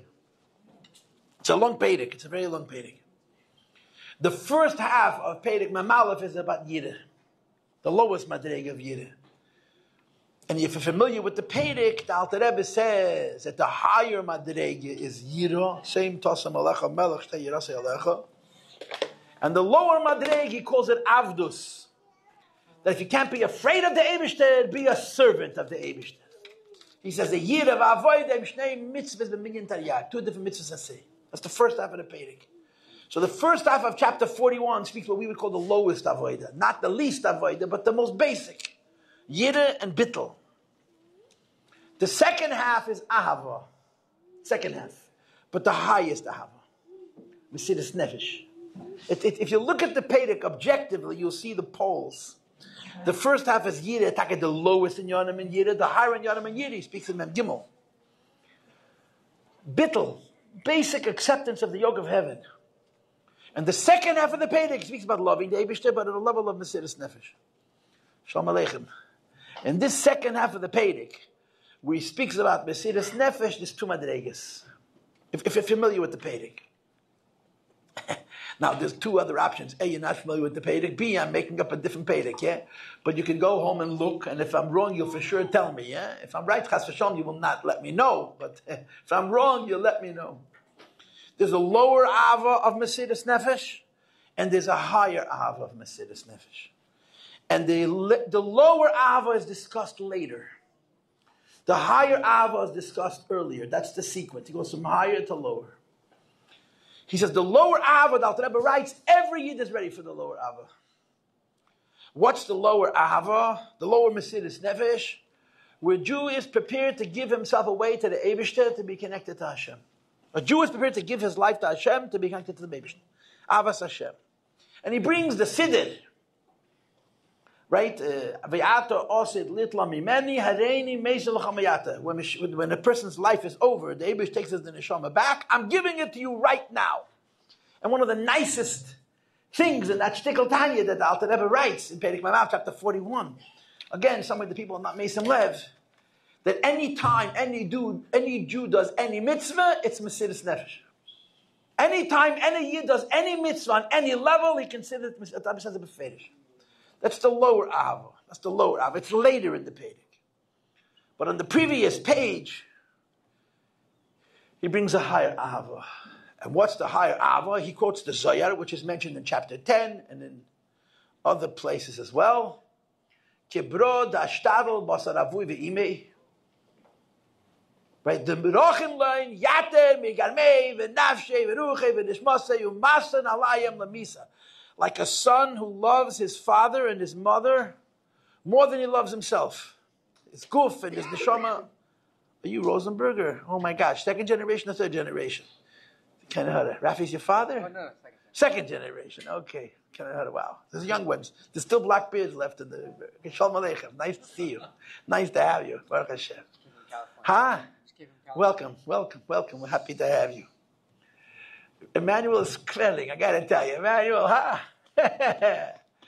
The credit goes to this guy right here. Rabbi Storpers. This doesn't happen. If I bring it like this, does not happen in a vacuum.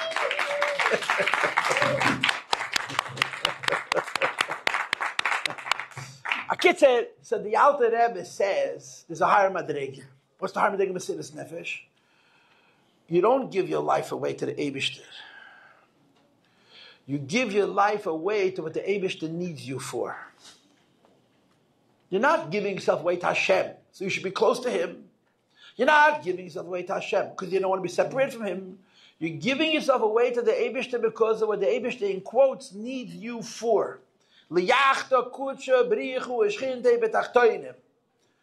want to be close to God. And God wants me to bring Him to South Florida.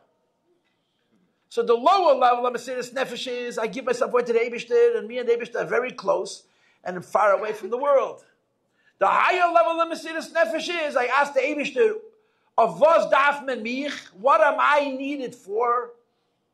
Not the what do I need, the ruchnis, but what am I needed for? And the answer is lech lecha me'artzecha me'meladetecha me'beis avicha. You go away from where you're comfortable and what's good for you, beruchnis and begashmias, and you go to a place where you could make the Eibishter's name revealed, be seen. And that's the higher madrege. And the Alter Rebbe writes that not everybody is holding by the higher level. That a person gives his life to the Eibishter, wants to be close to the Eibishter, every Yid is holding by. But to give away his life where he's not thinking about his own ruchnius, let alone his own gashmius, his own spirituality, his own material benefit.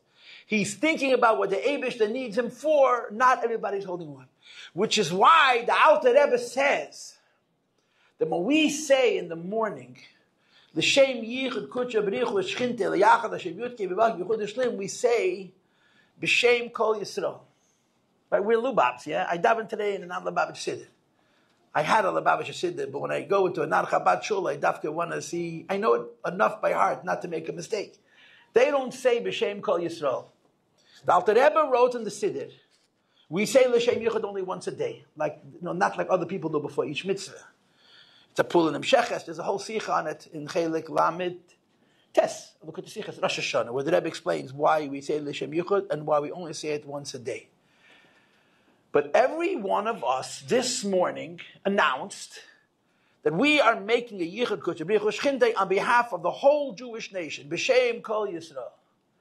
See, the shaila becomes who gave you that authority? B'Shem Kol Yisrael. I don't like you. Don't speak for me. Each one of us says in L'Shem Yichud, we're speaking on behalf of whole Klal Yisrael. Who are we to speak on L'Shem Klal Yisrael? So the Alter Rebbe spins it the other way. He explains it.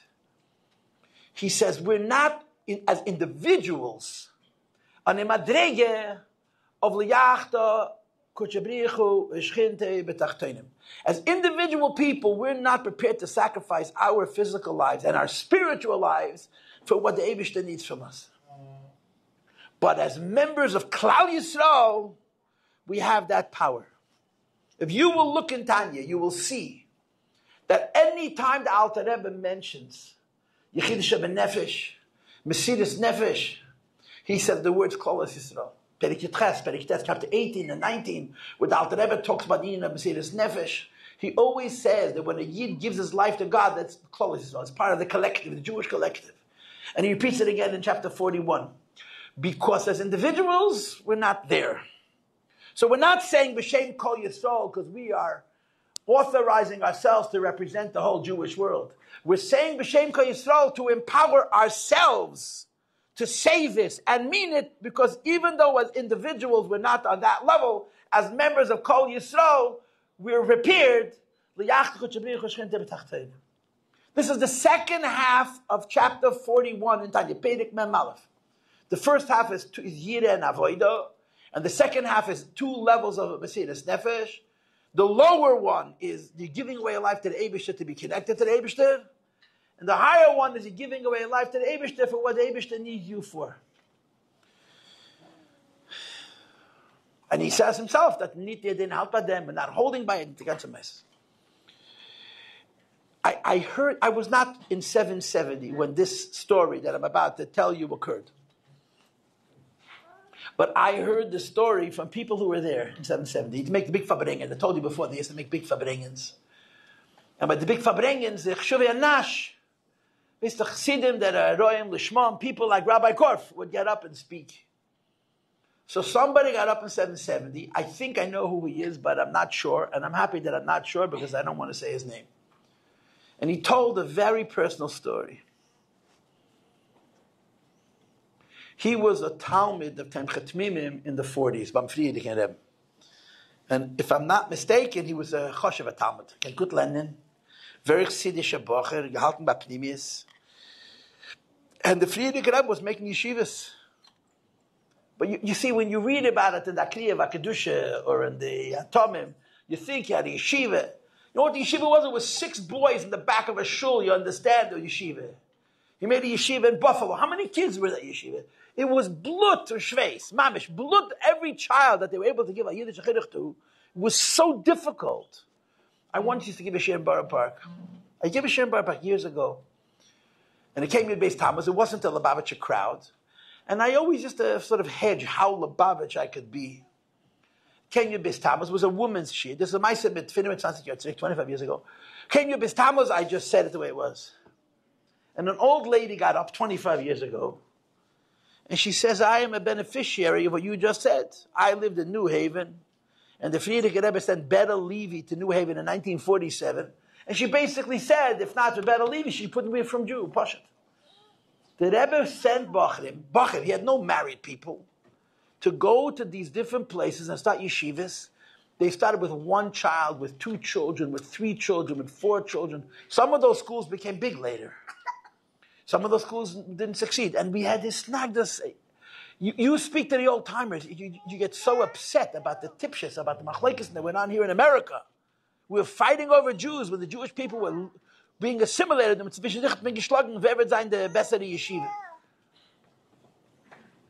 But the Friedrich said, so this Bacher was called in by the Friedrich Rebbe. And he was told by the Friedrich Rebbe to go to a certain place and make a yeshiva. So he told the Friedrich Rebbe what his mashpiyim told him, the way they would speak to the Rebbe in Lubavitch. That means to the Rebbe Rashab, in a different time and in a different place. So the Friedrich Rebbe called him in and said, I want you to go to this place and make a yeshiva. And he told the Friedrich Rebbe, was will ich haben von dem? And how is this going to benefit me? And how is this going to benefit me? And 100 years ago, that was acceptable. Because Chabad was pnimius, where I'm holding and so on. It was not uncommon for a chassid to say to the Rebbe, when the Rebbe gave the chassid the message, I'm not ready for it. But not in America. He told the Friedrich Rebbe, the Friedrich Rebbe didn't say a word. He looked through him like a laser. He burnt a hole in the back of his head. I don't know if he went on the shlichus. I don't know the end of the story. This man got up in 770 and told the story, which was a great admission. And he said, it goes without saying that I regret asking that question. He says, bei dem Reben folgt mir nicht eingefallen zu trachten, als in Machshav. You understand Yiddish? He says, of course I shouldn't have said it. But by this Rebbe, I wouldn't even think it. I wouldn't even think it. I wouldn't even think it. You see, the way the Friedrich Rebbe set the course and the way the Rebbe made the course, the baseline, the Aleph base of a Lubavitcher Chassid is the higher Madrega of Mesiris Nefesh and Perek Mem Aleph. The definition of a Lubavitcher is how you serve. In Chabad, this is a Chiddush. You go back 100 years, Chabad Hasidim worried about themselves. We live in a Lubavitch where you're supposed to worry about yourself, but that doesn't make you a Chassid. That makes you selfish. Chassidus begins when you think about the next person, when you think about, as the expression that the Alter Rebbe says, "Nayem yem avos men davdich," what you're needed for. This is part of the story of Beis Tammuz. The culmination of Beis Tammuz is coming to America, where the Frierdiker Rebbe and the Rebbe understood what needs to be. And just like in the Soviet Union, the Frierdiker Rebbe sent his children into fire because it was necessary. In the United States of America, the Frierdiker Rebbe, the Rebbe, sent people where they were needed at great personal cost, not only begashmias, but even beruchnias. Did you ever listen to the first Maimer? The first Maimer is a tape where the Rebbe described shlichus. Shlichus that hadn't yet happened. He's describing what's going to happen. Man wird kommen in a Platz, was man weiß, was keine Jüdischkeit. Man weiß auch viel nicht, wenn kein Aleph ist. Und dort wird man sich auch weglegen an der Seite. Und man wird dann mit der Vayakri machen, als jene soll schreien. That was the first Maimer that ever said these words. That you're going to come to a place where they know nothing about Yiddishkeit, they don't even know about Aleph. And in that place, you're going to put aside what you need, and you're going to scream, Keil Elam. That the God and the Eibishter, Hashem and the world are one, in a way that somebody else should call. And the Rebbe went further on to say, he brought the Altikri, and he said, Oib du willst as dir soll eingehen de Vayikra mu sein de Vayakri. If you want that you should bring yourself closer to the Eibishter, the beginning of bringing yourself closer to the Eibishter is bringing somebody else close. It's all upside down. It's all upside down. This is who we are. This is what Lubavitch is. And it really is. This is all the hemshech of Beis Tammuz. The Frierdiker Rebbe came to a new world that required, it was a Nayam Amid and Matzav. And it required a Mesiras Nefesh Pnimi, a man whose whole life is Teira and Avodah. What's he busy with? Little children and Aleph Beis. Think about it. Think about it. If you've ever learned the Basi Lagani, and you read the idea of Machnis Atzmei Betachsisei Molchama, there's a great king, and he has an army, and his army has generals, and his army has officers, and his army has infantry, and his army has cavalry, and his army has cannoneers, Veistach. And the king doesn't say, I am busy with bigger things. The king says every gun, every private, every soldier is my personal concern. Why? Because this is a Melchemes Nitzachin. This is a war that you cannot lose. You must win. The Rebbe said in one of the Basi Laganis, a Melchemes Nitzachin means it has to be precisely as the king wants. It can't be 1% off. And the Frierdiker Rebbe and the Rebbe, we don't know what happened in the Rebbe's room. We don't. But you hear bits and pieces from this one and from this one and from this one. I have learned, and I'm not a big yente and people who look for this information know a lot more than I. The Rebbe was involved in the tiniest details of every shliach. Not just the big ones, the little ones. He read every single circular. He read every flyer. He read every public announcement, and he made corrections. He was involved, I'm talking Nun Beis, not talking Chav Gimmel. The Rebbe never stopped paying attention to the teeny tiny details of shlichus because this is a Melchemes Nitzachin. This is a Melchemes Beis David. And the Anshe Chayil, the soldiers, this is us. This is we. This is us. And the Rebbe conditioned us. He made us into people whose whole metzias is Talmud Atzveit. And you should know that it may have been the hardest part of the Rebbe's job to reform Lubavitch from what Lubavitch was to what Lubavitch needs to be. Yitzchak Gansberg, Alav Shalom, once got up in 770. I don't remember Yitzchak Gansberg. He was a very interesting Jew. He was a big chassid. He served the Rebbe for many, many years.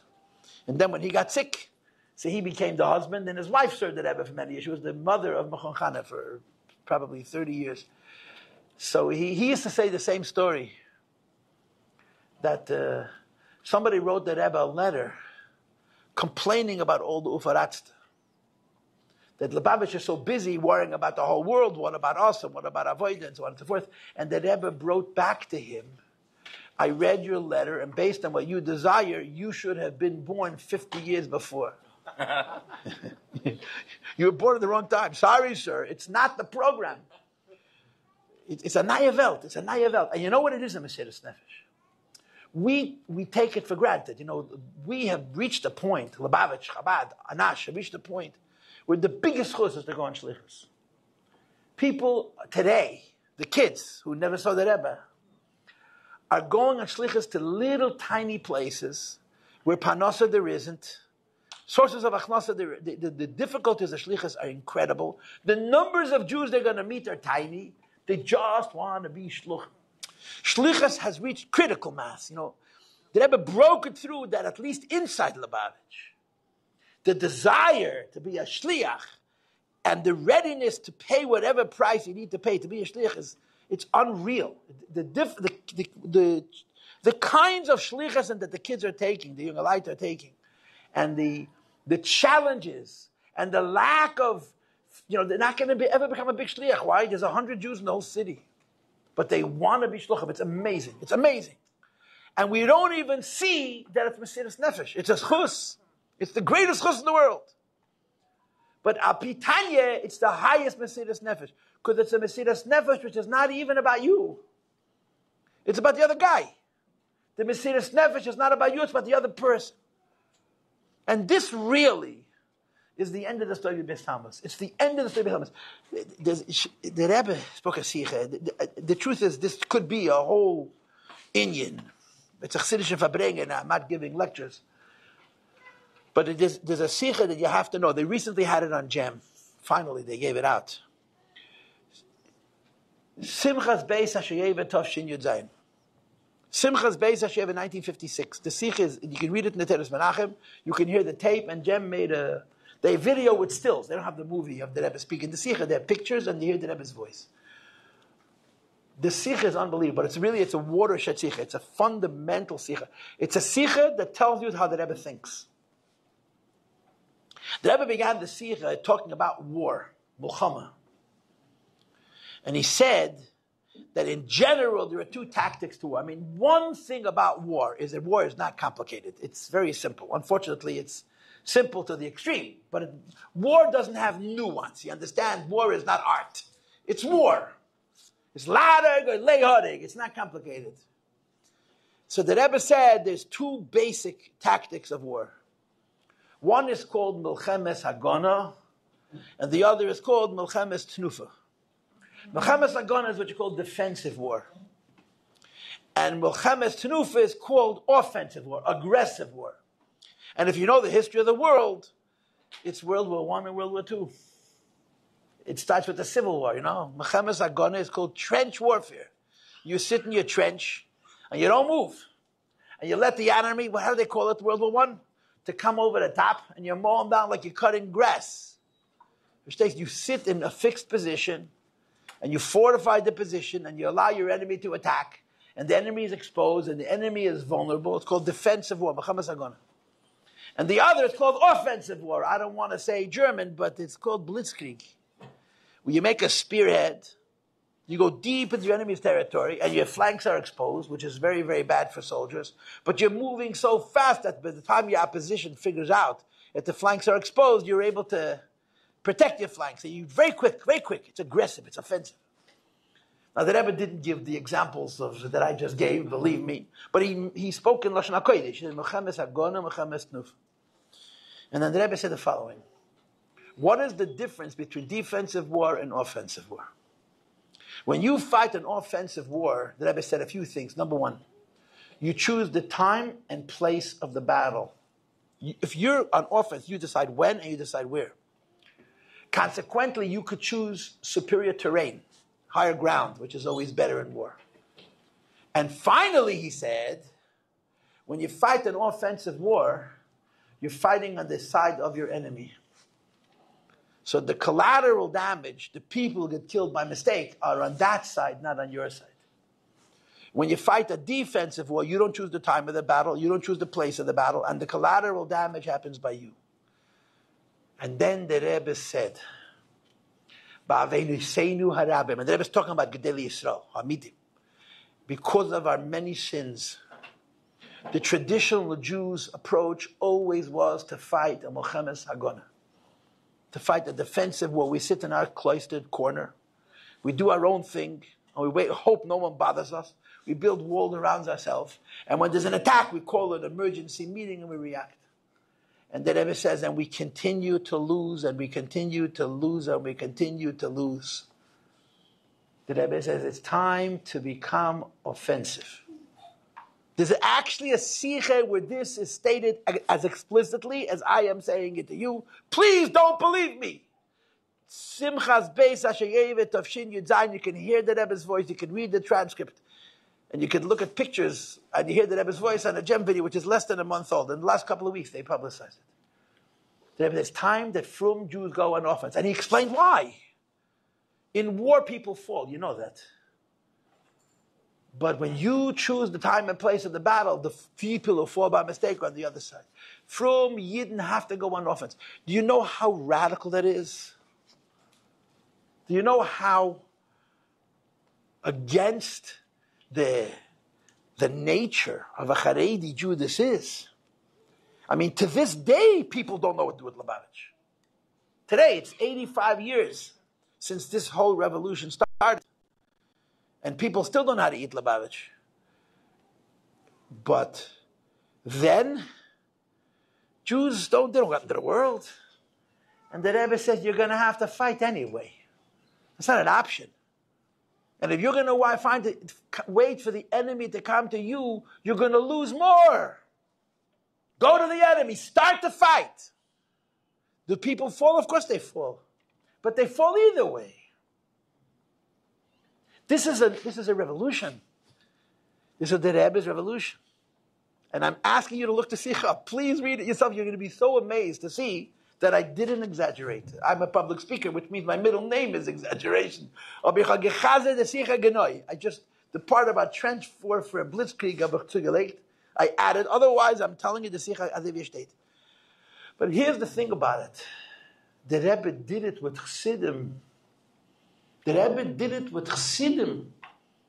And who were these Chassidim? What, they're Isaac Holmes, Reb Zalman Zezmes, they're Zhlubis. Rabbi Korf was like a big tzaddik, yeah? But for every Rabbi Korf, there was 10 not Rabbi Korfs. There were just a couple of levels lower than Rabbi Korf. Somebody told me on Maisa a few years ago that someone didn't like Rabbi Korf. Why? Because they were competing for the same parnosa. Rabbi Korf was involved in kashrus. Why was he involved in kashrus? It's not his business. Because it's part of, Rabbi Storper said before, everything and anything. In the 1960s, if he didn't do kashrus, there was no kashrus. And there was a rabbi who lived in Florida who was very, very busy having a lot of Ahavas Yisrael, but only to one Jew, himself. And he saw himself as the founder of a great parnasa, and Rabbi Korf taught in kashrus. So this is the Lashon Hara that I heard. He came to the Rebbe and he told the Rebbe that Rabbi Korf is involved in kashrus and he doesn't know what he's doing and he's a Kal Shabbat and he can't trust his kashrus. So the Rebbe told him, Atvi ich kenem. Is it a Yerei Shamayim Betachlis? I don't know who you're talking about, but the Rabbi Korf I know is a Yerei Shamayim Betachlis. In other words, that means he has so much fear of God, you can't have more. The Rebbe testified about Rabbi Korf as a Yerei Shamayim Betachlis. I don't know if you can say that about every shliach. Most shluchim, yeah. Yerei Shamayim Betachlis. In other words, don't tell me about his kashrus, please. And it's a Mesiras Nefesh. It's a Mesiras Nefesh Pnimi. It's not a Mesiras Nefesh, Mesiras Aguf. You know, you raise your kids in a midbar, it's easy. And Lubavitcher Chassidim do it b'simcha. And they do it for their whole lives. All of this is connected to Yud Beis Tammuz. I once had a conversation with somebody and I got stumped. The rabbi got stumped. I get stumped all the time. I just don't publicize those questions. Eli Wiesel, Olav Shalom, had a very deep relationship with the Rebbe. He was a deep man. And the Rebbe tem makarev gewesen, the Rebbe tem gehoben, I mean, the Rebbe really changed him. He said it openly. The Rebbe made him a Yid again, with the heart. Elie Wiesel was always a Yid, but he was so broken. He said, I was angry with God, not because I didn't believe in God, but because I did. He was a teenager during the Holocaust. His life was destroyed. And he lived his whole life as a victim. And the Rebbe said, stop living as a victim, live as a Jew. He said, how? And the Rebbe said, how not? He told the Rebbe that the Rebbe should teach him how to cry. And the Rebbe said to him, I'm not going to teach you how to cry, I'm going to teach you how to sing. Because of the Rebbe, he got married. Because of the Rebbe, he had children, which he was not planning to do. So if Elie Wiesel has spoken for Lubavitch many, many, many times, you should listen to him talk about, I spoke to Lubavitch so much, I don't know which one it was, He was an international personality, and we looked at him as, as the guy sitting next to him at the Fabrengen, like everything else in Lubavitch. See, he said one of the geniuses of the Rebbe is to know which shliach to send where. So I repeated this to somebody. I think it's true. I mean, part of the Rebbe's genius is who to send and where to send. And it wasn't Pashut. The Rebbe, he knew us better than we think, better than we know ourselves for sure. But how did he know? He knew this Rebbe. Says, it takes one look at you, he got you figured out. He knows exactly where you will work and where you will not work, where you will succeed and where you will fail, where you will remain in El Chayid and where Rahman al-Islam and the Sierras are going to be too booked. And the Rebbe takes you exactly where you need to go. So this is Elie Wiesel said that in a speech, said it many times. So I told it to some guy, so the guy laughed. He said, right, Rabbi Korf to Florida, right? That makes a lot of sense. It's attack hysterical. Korf didn't speak a word of English. Nish kavot. Not a word of English. His wife had to phoneticize his English speeches in Yiddish phonetics. He's about to read a few words. Verstehst? He got the end upon him. But it worked out. It worked out. It worked out. It worked out. It worked out. So this is the Rebbe's people. The Rebbe's mentioned. Every Lubavitcher is the Rebbe's Hamensh. Every Shliach is the Rebbe's Hamensh. But there is a class of shluchim who are, they're just very special. They're very special because of who they are, and they're doubly special because of their relationship to the Rebbe. Rabbi Korf is one of a kind, and his generation is going away. We're not replacing them. There's not going to be another. There'll be other kinds of chassidim, beautiful chassidim, deep chassidim, emes chassidim, balei mesiras nefesh. But that generation of shluchim, they were all raised with blood in the Soviet Union. Bemis, their childhoods were miserable. And the Rebbe, the first shluchim of the Rebbe were his kids. They were his own boys who had very difficult lives. They didn't have normal lives at all. And these are the Rebbe's generals. And they're extremely special. They're extremely, extremely important. I'm going to tell you Lashon Hara. Okay? But I'll try to say it without names. The Rebbe sent Rabbi Nachman Sudek, who's now all over Shalom, to London in 1959. In 1959, in London, they were mistamet 20 mishpachas of Anash. There was a lot of Lubavitchers. But Klal, that the Frierdiker Rebbe positioned his chassidim.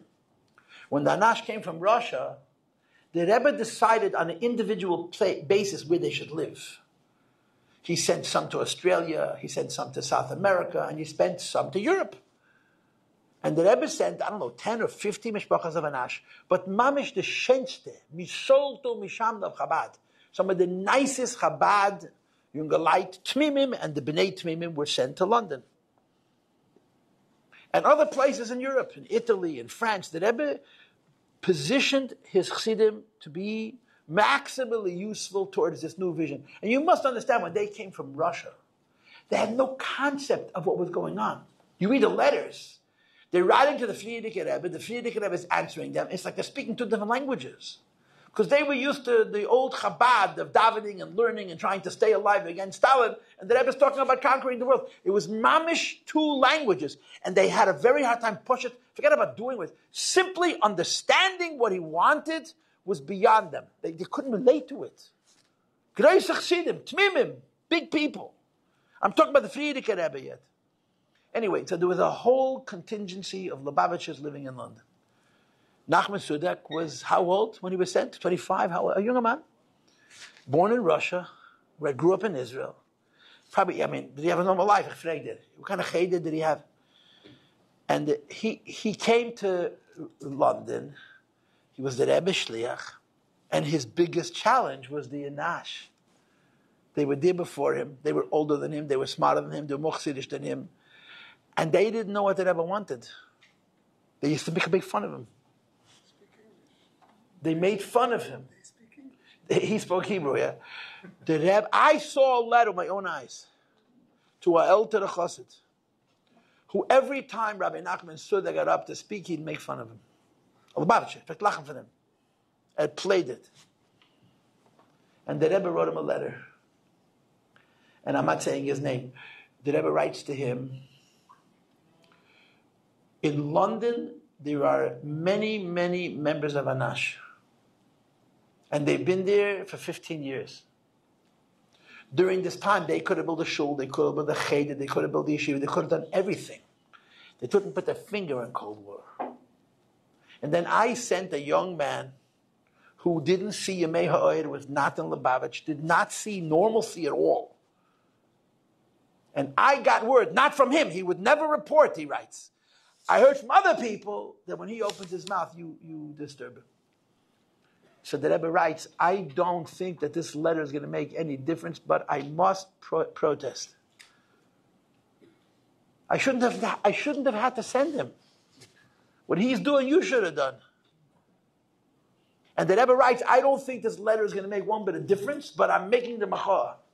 And I heard from Nachman Zeniklach that person who got that letter never opened his mouth again. The Rebbe said, you're not going to listen, but he got the message.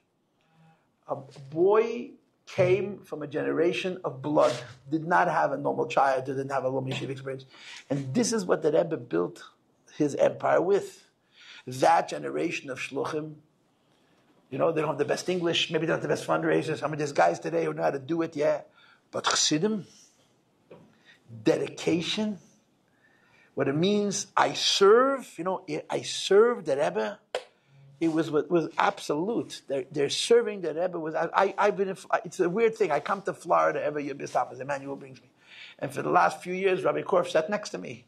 He wasn't here last year, but 2 years ago he was here. 3 years ago he was here. He would sit next to me and he would interrupt me. It was the best part of the Fabrengen. I have a recording. I have to be mefarshim it now. In one Fabrengen, I have an hour of his speeches. I got paid, yeah, but he did the talking. And somebody told me, Rabbi Korf is a very nice man, but you can't work for him. Because being near him makes you feel so inadequate. Why? Because there's no way you could be good enough. He doesn't even have to say anything. Why? Because his life is a statement. His life was and is a statement of service, a shliach. You know how hard his life was? He raised his kids in a midbar shmama. He's away from the Rebbe. I was once at a Fabrengen, but the Kinnis HaShluchim in the early years, the Kinnis HaShluchim was always doubled with Rosh Chodesh Kislev, right? Now there's so many Shluchim, they have to go out of Crown Heights. But the highlight of the Kinnis HaShluchim was the Rosh Chodesh Kislev Fabrengen. So there was the official part, and when it was over, the Shluchim would sit in corners, and you would go shopping for which group of Shluchim's gossip you wanted to overhear. And I sat down with a group of guys, Rabbi Levitansky was sitting there, that generation. And they told me that they went to Florida for Gan Yisrael, and he was feeding his children on Shabbos. So the Shabbos, cornflakes, and tuna fish. In America, you imagine the Aniyas Pashat. His children, so the Shabbos was cornflakes, tuna fish. There was no cholent, there was no gefilte fish. They couldn't afford it. Not you couldn't get it, they couldn't afford it. They couldn't afford it. Shlichus. And they did it with such simcha. And the sacrifice and the dedication and the idea that there's an old word for Tzemach Tzedek, that there was a Malamed, whose name I don't remember, who was thin as a stick, with skin and bones. So the Tzemach Tzedek said about this man, Which means in English, there's nothing left of this man, only the Malamed. Shluchim, senior shluchim, maybe when they were younger, they were human. But as they aged, and many of them were this way when they were in yeshiva too, they served the Rebbe to such an extent is that there literally was nothing outside of that service. It's awesome. It's awesome. It's unbelievable. And on top of everything else, it was the most delightful thing in their life. Their greatest joy was that they served the Rebbe. Eved melech melech. When you serve the king, you're a king yourself. And I don't think it's realistic for us to... B'chlal, copies are always a fake. Copies are always a fake. You know, there's no copy machine for human beings. Copies are always a fake. You don't want to be a copy. You want to be you. But to be inspired by this human being who a lot of you knew. I knew him from the Fabrengens. Rabbi Stopper said he had zurückgelebt. He just enjoyed the Fabrengen, the singing and the dancing. The whole thing was so real to him. He was a senior shliach, one of the most important Lubavitchers on the planet. And he would come and he would sit and he would Fabrengen and he would participate. A person like this is a book used to say a sample. He's a model. You know the famous Maaseh with the Shmuel Munkes. Shmuel Munkes was from the great Chassidim of the Alter Rebbe. But his exterior was a jester. His chitzonius was that he was a comic. But he was a tzaddik. Shmuel Munkes was, Rabbi Fuchs hat mir gesagt, that the Friedrich Rebbe said once in a Fabrengen, am bezog Shmuel Munkes, meg men sagen Rebbe, et gehad Gili Eliyahu. The Friedrich Rebbe said, when you say Shmuel Munkes, it's okay to say Rebbe Shmuel Munkes. He saw Eliyahu Navi. He was a big tzaddik. Shmuel was a big Bamadrege. In the Rishimis of the Rebbe, they described that at the end of his life, he was a nister of Shmuel Munkes. He would wander in the fields. And all the farmers, Yidden and Goyim, would make all kinds of tricks that he should dafka trample on their crops, to step on their tomatoes, to step on the lettuce. Because whatever he stepped on was the bracha. The Goyim used to make all kinds of tricks. He should dafka walk not on the path, on the vegetables. Because wherever he stepped was the bracha. Shmuel Munkes. So there's in the Kutah Deburim, the Sfira Rebbe tells this Maaseh. Shmuel Munkes is coming to Alter Rebbe with a bunch of Chassidim, and all of a sudden he ran ahead of them. So of course they all knew if Shmuel Munkes is running ahead of them, he's going to be some kind of a practical joke. They come around the corner. The Alter Rebbe had a chotzer, had a courtyard, and in the front of the courtyard there was a stone gate that had it was a real Beis shot. It had a top. It wasn't just an opening. And Shmuel climbed up above the entrance, and he suspended himself horizontally above the entrance. And when you pass, you're going to pass under him. And he's hanging up there. He's smiling. So the Chaver look at Shmuel, knew what's this latest Mishigas. So he said, Poshet, he says, when you go by a tailor's shop, how do you know there's a tailor? There's a suit hanging in the window. When you go by a shoemaker's shop, how do you see a pair of shoes? Yeah? So how do you know you're coming by a Rebbe? Because there's a chassid hanging in the window. And if Shmuel Munkes knew that he's a good mushal, that's what chassidim should see, to learn, yeah? Such taste. So this is the deal. Everybody in this room, in one way or another, knew him. I don't think it's possible to be like a b'chlal. To be like somebody else is foolish. You have to be like yourself. But to learn what it means that a person's greatest pleasure in the world, was to serve the Rebbe. It wasn't like he served the Rebbe, but he found time for something else. That was his life. That is his life. And it is your Beis Tammuz. It is your Beis Tammuz. It is the Rebbe. It is the Friedrich Rebbe. The Rebbe was Masad Kedushin at his wedding in 1961. The Rebbe officiated at his wedding. The Rebbe had stopped doing Siddur Kedushin. I heard this yesterday. So somebody said to the Rebbe, I don't understand. The Rebbe is not doing Siddur Kedushin. Why are you doing Siddur Kedushin? It's Rabbi Korf. And the Rebbe said, what do you mean? He's my shliach. He's my shliach. You know the story with Yisrael Darren? It's a crazy story. I mean, there's 1,000 stories like this, but this one we happen to know. That he went on shlichus to Amherst, I think, in the beginning. And he made a concert. And he made a whole big deal, and he brought people, and he rented an auditorium, and he sold 71 tickets. 71 tickets. It's the day before the concert. And he was ready for the humiliation of the century. Besides for the loss of money, the bushes and happiness. He says he looks out the window, and there's not a soul there on Shabbos. And he's thinking to himself, I'm now going to embarrass myself, I'm going to embarrass the Rebbe. And then he said to himself that he knows that the Mendel Futafas wrote the Friedrich Rebbe a Pidyon Nefesh b'machshava. So he stood by the window and he communicated with the Rebbe. He said, Rebbe, I'm sorry, but this is going to be an egg. Anyway, the next morning he woke up. There was a line around the block that by tickets over 1,000 people came. And the press came, the Alts and his ding. But wait, that's not the end of the story. His grandmother, Mrs. Poisner, had come to visit them. And she stayed for the whole proceedings. It was a shlichus. She stayed for the concert, and she stayed for whatever it was. And then she got on a train and went to New York. She had yechidus by the Rebbe that night. So she came into the Rebbe asked her 100 questions. How was the concert, and how many people, and who sang, and who spoke. And it was all wonderful. It was such a fanem, such a kibush. It was better than you could have dreamed. And the Rebbe asked her if there was press, and what the press said, and how it was received. The Rebbe took such a personal interest. And the Rebbe says, Amad Nezach. It's fun, it's odd. Yesterday Yisrael was so worried. How did he know? How did the Rebbe know that Yisrael was so worried? Because he got the message. He got the message. He says 71 people bought tickets. Yede shliach is azoi.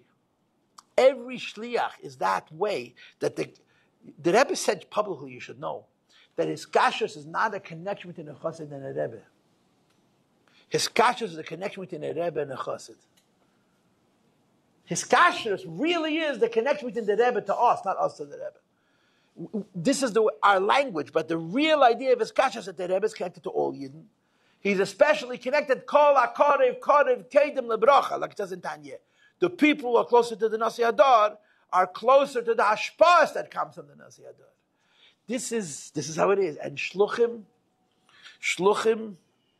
they know it. They know it. Chaim Tzvi, was meist sich behalten, was meist. Der weiß aber, ich habe echt der weiß aber. Dein Wort ist schöner. Fantastic. He's a classmate of mine from 50 years ago, just from 40 years ago. I have a lashon hara about you, which I love to talk about. You know that the Maaseh mit Rashi, Mikate stuff should memdalad. Okay, I'll ruin your life tomorrow. Whoever was willing to listen. I thought you were here 2 hours and I just noticed you. Verstehst? Okay, good. Baruch haba. This is the lesson we could learn from Rabbi Korf. This idea that a chassid lives to serve the Rebbe. This is his joy. This is his pleasure. It's really very deep. It's hard to explain, but it's extremely pneumistic. It's serious. You know, it's a very serious thing. I don't know if you know this, but that there's verte from the Rabbeim that they're mamish feierdige verte. But one of the verte that you have from the Rabbeim is the Friedrich Rebbe quotes Rabbi Isaac Homler. The Rebbe once told somebody, this is not the first thing you have to tell him a snagid when you meet him, but the Friedrich Rebbe quotes this in a sikha. That Rabbi Isaac Homler said that he has a raya that Shlomo HaMelech was a misnagid. He wasn't a chassid. So Rabbi Isaac Homler was a chassid of the Alter Rebbe's. He was a Goan Amiti, he was a Godel B'Yisrael. He said about himself, he was a Goan Oilam. He was an Oived Elokim, he was a Balmadrega, Nailas B'Yeser. But he was a Kushan, he was a chassid. In other words, he had a Rebbe, that's what it means. And Rabbi Isaac Homler said he has a rai that Shlomo HaMelech was a misnagid. Because when he wanted to describe the relationship between the Eibishter and Yidden, he gave a mashal from a husband and a wife. Had he been a chassid, he would have given a mashal of a Rebbe and a chassid. Because the love is deeper. The bond is stronger. Now, I don't want to ask any personal questions, and please nobody answer me, but do you agree with Rabbi Isaac Homler? Do you agree? I think Rabbi Korf does. Not he agrees. This is when the Beis. That the bond between a chassid and a Rebbe is deeper than the bond between a husband and a wife. It's nice words. It's nice words, right? I get paid to say this. But Zaydich Mizboinen, consider the possibility that this should be true. in my life that the Chassid's connection to the Rebbe is the deepest bond. There's so much love. And it's all about service. Think about it. The Rebbe is not an entertainer. The Rebbe is not a sports hero. The Rebbe is a Ish Elikim. And all he cares about is godliness, right? Ask the teenagers, what is the modern word for godliness, huh? You know? Anybody know? Boring. It's boring. They're all the same. Every mimer says the same thing. I heard one, heard more, but it's boring. Could you imagine your whole life being dedicated to boring? Why? Because it's not boring. It's emes. And the Rebbe's emes is so powerful that although it's so uncompromising, it touches us to the extent that we say, I want to give everything away for this. And some of us were zeiche to give themselves to the Rebbe to such an extent that they became, what we call the Rebbe's mention. And the schus is unbelievable. And their life is unbelievable.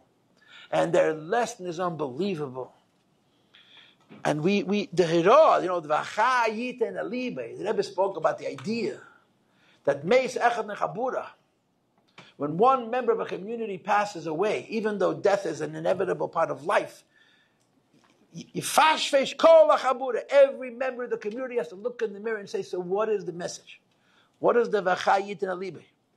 And feeling bad is a waste of time. Guilt is an empty emotion. But just think about this person's entire life. He lived a long time, lived 92 years. He had the incredible schus to be close to the Rebbe. And he had incredible schus to give himself to the Rebbe completely, as much as you could say about a Basav Adam. That he gave himself to the Rebbe, he served the Rebbe his whole life. It was very hard, it was very, very hard. But it was so meaningful. It was so rich. The only reward for the Hiskashras is the Hiskashras itself. And it's a lesson for all of us to think about what it means to be a Lubavitcher. To think about what it means to be a chassid. Again, I don't think it's realistic for an average person to be Rabbi Korf. But to learn from this person the concept of the greatest thing I can do for myself is serve the Rebbe. Just say those words. The greatest thing I can do for myself is not to serve me, to serve the Rebbe. It's not easy. It's hard. It's challenging. It's fighting with the whole world. But it's true. It's true. And the Chazal say the difference between tzaddikim and reshoyim. Reshoyim tchilasam shalva v'seifim yisurim. And tzaddikim tchilasam yisurim v'seifim shalva. It's a fact. If you want to live an empty, meaningless life, it starts off like it's a lot of fun. And it ends up with such a bad taste. Not somebody's punishing you. It's just empty. Living an empty, meaningless life is fun for a while, but after a while, you need a bigger high and a bigger high and another, and a bigger kick and a bigger high. It's empty. Tzadikim tchilasam yisurim.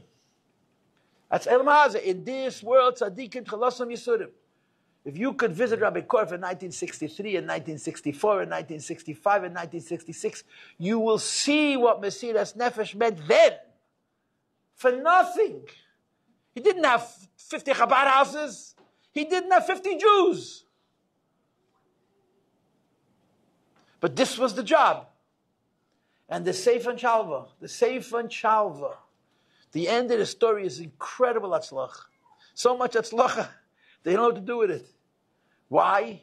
Because you served the Rebbe. Gedin dem Rebbe. That's how he sees it. In other words, he never for one moment said, look at me, I'm such a success. There is no I. There was the shliches, the service. So God, let's be misboinen in this person. And like I told you before, being near him was uncomfortable. I'm telling you it was. He was a very nice man. But when you're near MS, the sheket in us starts to fry. It starts to oscillate. It's getting nervous. Go away, let me rest. You ever go to the cemetery, yeah? You don't see this by Armatavis, but sometimes you go to a cemetery, there's a tombstone with a bunch of words on top, and at the bottom it says, at rest. I'm just wondering who decided to put at rest on the matzeva. The people who are afraid that they're inside the grave, they're nervous and they're agitated. This one, he's comfortable. He's resting. The guy next to him doesn't matter. He's a nervous guy. This guy is at rest. Really, he's at rest. He's at rest. Everybody in the cemetery is at rest. So why do you have to write at rest? Because the person who's alive is nervous, so he put by the other guy at rest because somehow makes him feel a little bit more restful. At rest. It's the most hysterical thing. At rest. In Beis HaChaim, at rest. At liktruyik. When you're near emes, you're not at rest. The Gemara says that Moshe Rabbeinu, Vayishma Moshe, Yipal upon of Moshe Rabbeinu was in a conversation with the Eibishter. One of the incredible stories when Moshe Rabbeinu sees that's an Eis Ratzon. Moshe Rabbeinu sees that the Eibishter is Kvayochel in a good mood. So he starts pushing the envelope. He wants more, and he wants more, and he wants more. And he negotiates with the Eibishter, v'neflinu ani v'amcha, hareini noas kveidecha, ani aver kol tuvi al panecha.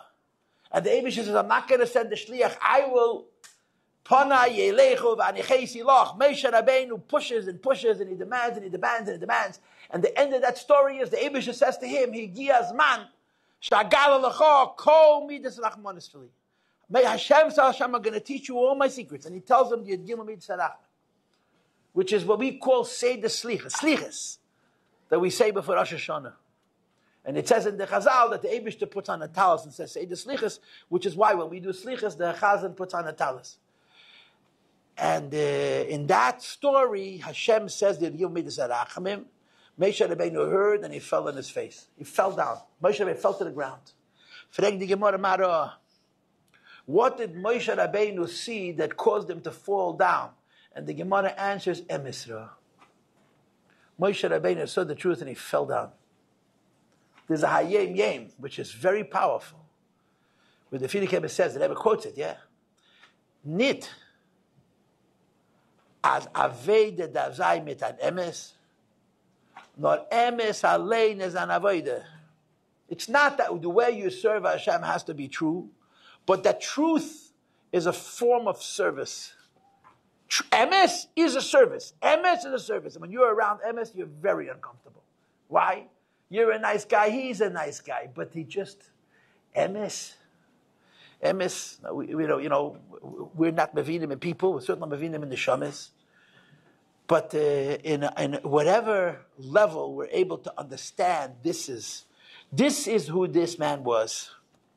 And this is the obligation of each Lubavitcher Chassid, to be a little shliach, to be a little ibigegeben, a little bit ibigegeben to Rebbe, to be mekushach to Rebbe. And the greatest reward for his kashrus is his kashrus itself. The greatest reward for serving the Rebbe is the service itself. And we enjoy it. It gives us pleasure. There's an expression which the Rebbe quoted all the time from Chassidus. A person lives his life as a slave. Where's the pleasure? And the answer is the pleasure of his master is his. When his master is happy, he's happy. The pleasure of his master is his. And that's what a chassid is. The Rebbe's tainug, the Rebbe's atzlach is his atzlach. Or his atzlach is the Rebbe's atzlach. Okay, l'chaim v'levrocha, the Reshov Laman Aliyah, Ahez Avraham ben Yeshua. And you know that the kminig chassidim is that by a levaya, you're supposed to say to the deceased, as Ozer beten zum Rebbe. You know that? There's a tradition of chassidim, that by the funeral, somebody whispers into the ear of the demise of the person who passed away, ask to see the Rebbe. It's an old Chabad tradition. Beten sich zum Rebbe. That's what it's called. And they do, the Chaver Chedisha does it. You don't see it. It's not like they announce it by the Beis. In the olden days, when they put a person on the ground, one of his friends would say, Moshe bet sich zum Rebbe. After a person dies, now you're at the mercy of, of the boogeyman. So I heard the story that